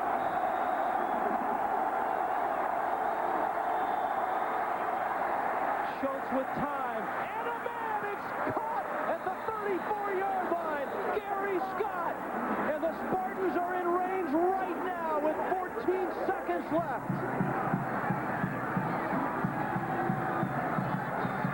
Clock starts. Schultz will ground it. Flag down. I think Purdue was offsides, which could give Michigan State 5 more yards. And they'll probably need about 5 more to have a legitimate shot at making the field goal. Keep in mind that the last time they lined up for a field goal was from 39 yards, and it was blocked and returned for a touchdown. Offside, on the defense, 5 yards, still first down, 1st and 5. Michigan State has a timeout. Chris Gardner. Well, how about the catch by Gary Scott? And Scott managed to get himself down the field and hang on to the ball after the tremendous shot he took. And they're the offsides by Purdue. The penalty stops the clock until the snap. Renaud straight ahead. Down he goes. Spartans will call a timeout with 7 seconds left.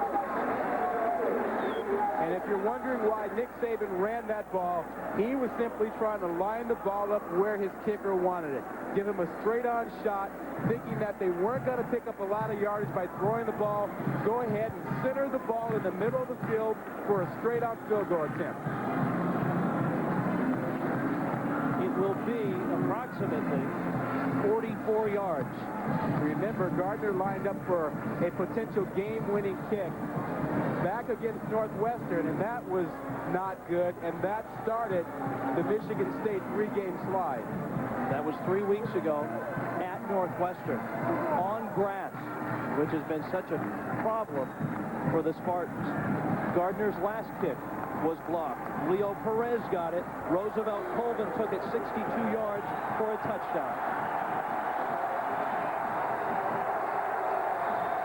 44 yards. Purdue will try to ice him and call their final timeout. Billy Dicken down and out, seemingly, until the blocked field goal was taken back. Dicken, after the Boilermakers miraculously recovered an onside kick, went 4 of 4, bing, bang, boom, into the end zone went Purdue, and all of a sudden, Purdue had a 1-point lead.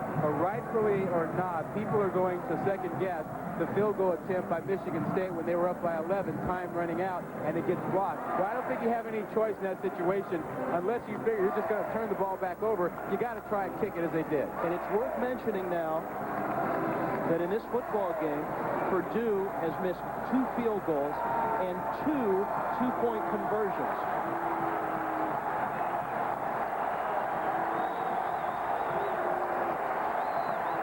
Gardner is a senior. 43 yards. He missed it, and Purdue will win this football game. 3 seconds left. Bullets are coming on the field.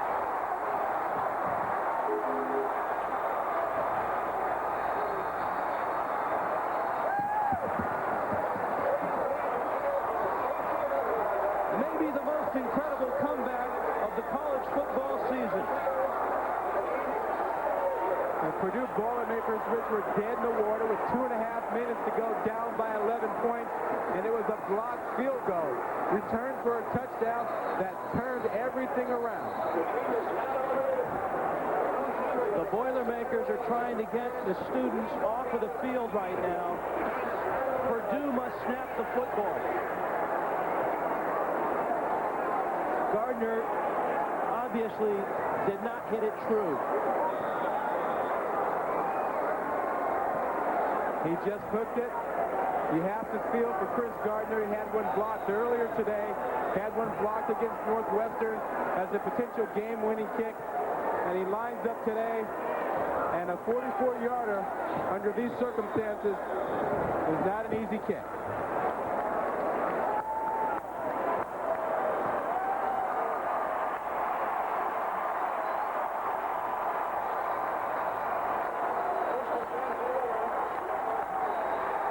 Of a football coach can be a rugged one. And a storybook season continues for the Purdue Boilermakers. An incredible comeback. 22-21. The Boilermakers improved to 7-2, 5-1. And the Spartans of Michigan State now at 5-4, 2-4 in the Big Ten Conference. What an incredible scene at Ross-Ade Stadium. Michigan State seemingly on their way to the locker room with an 11-point win. The Boilermakers spoil the party.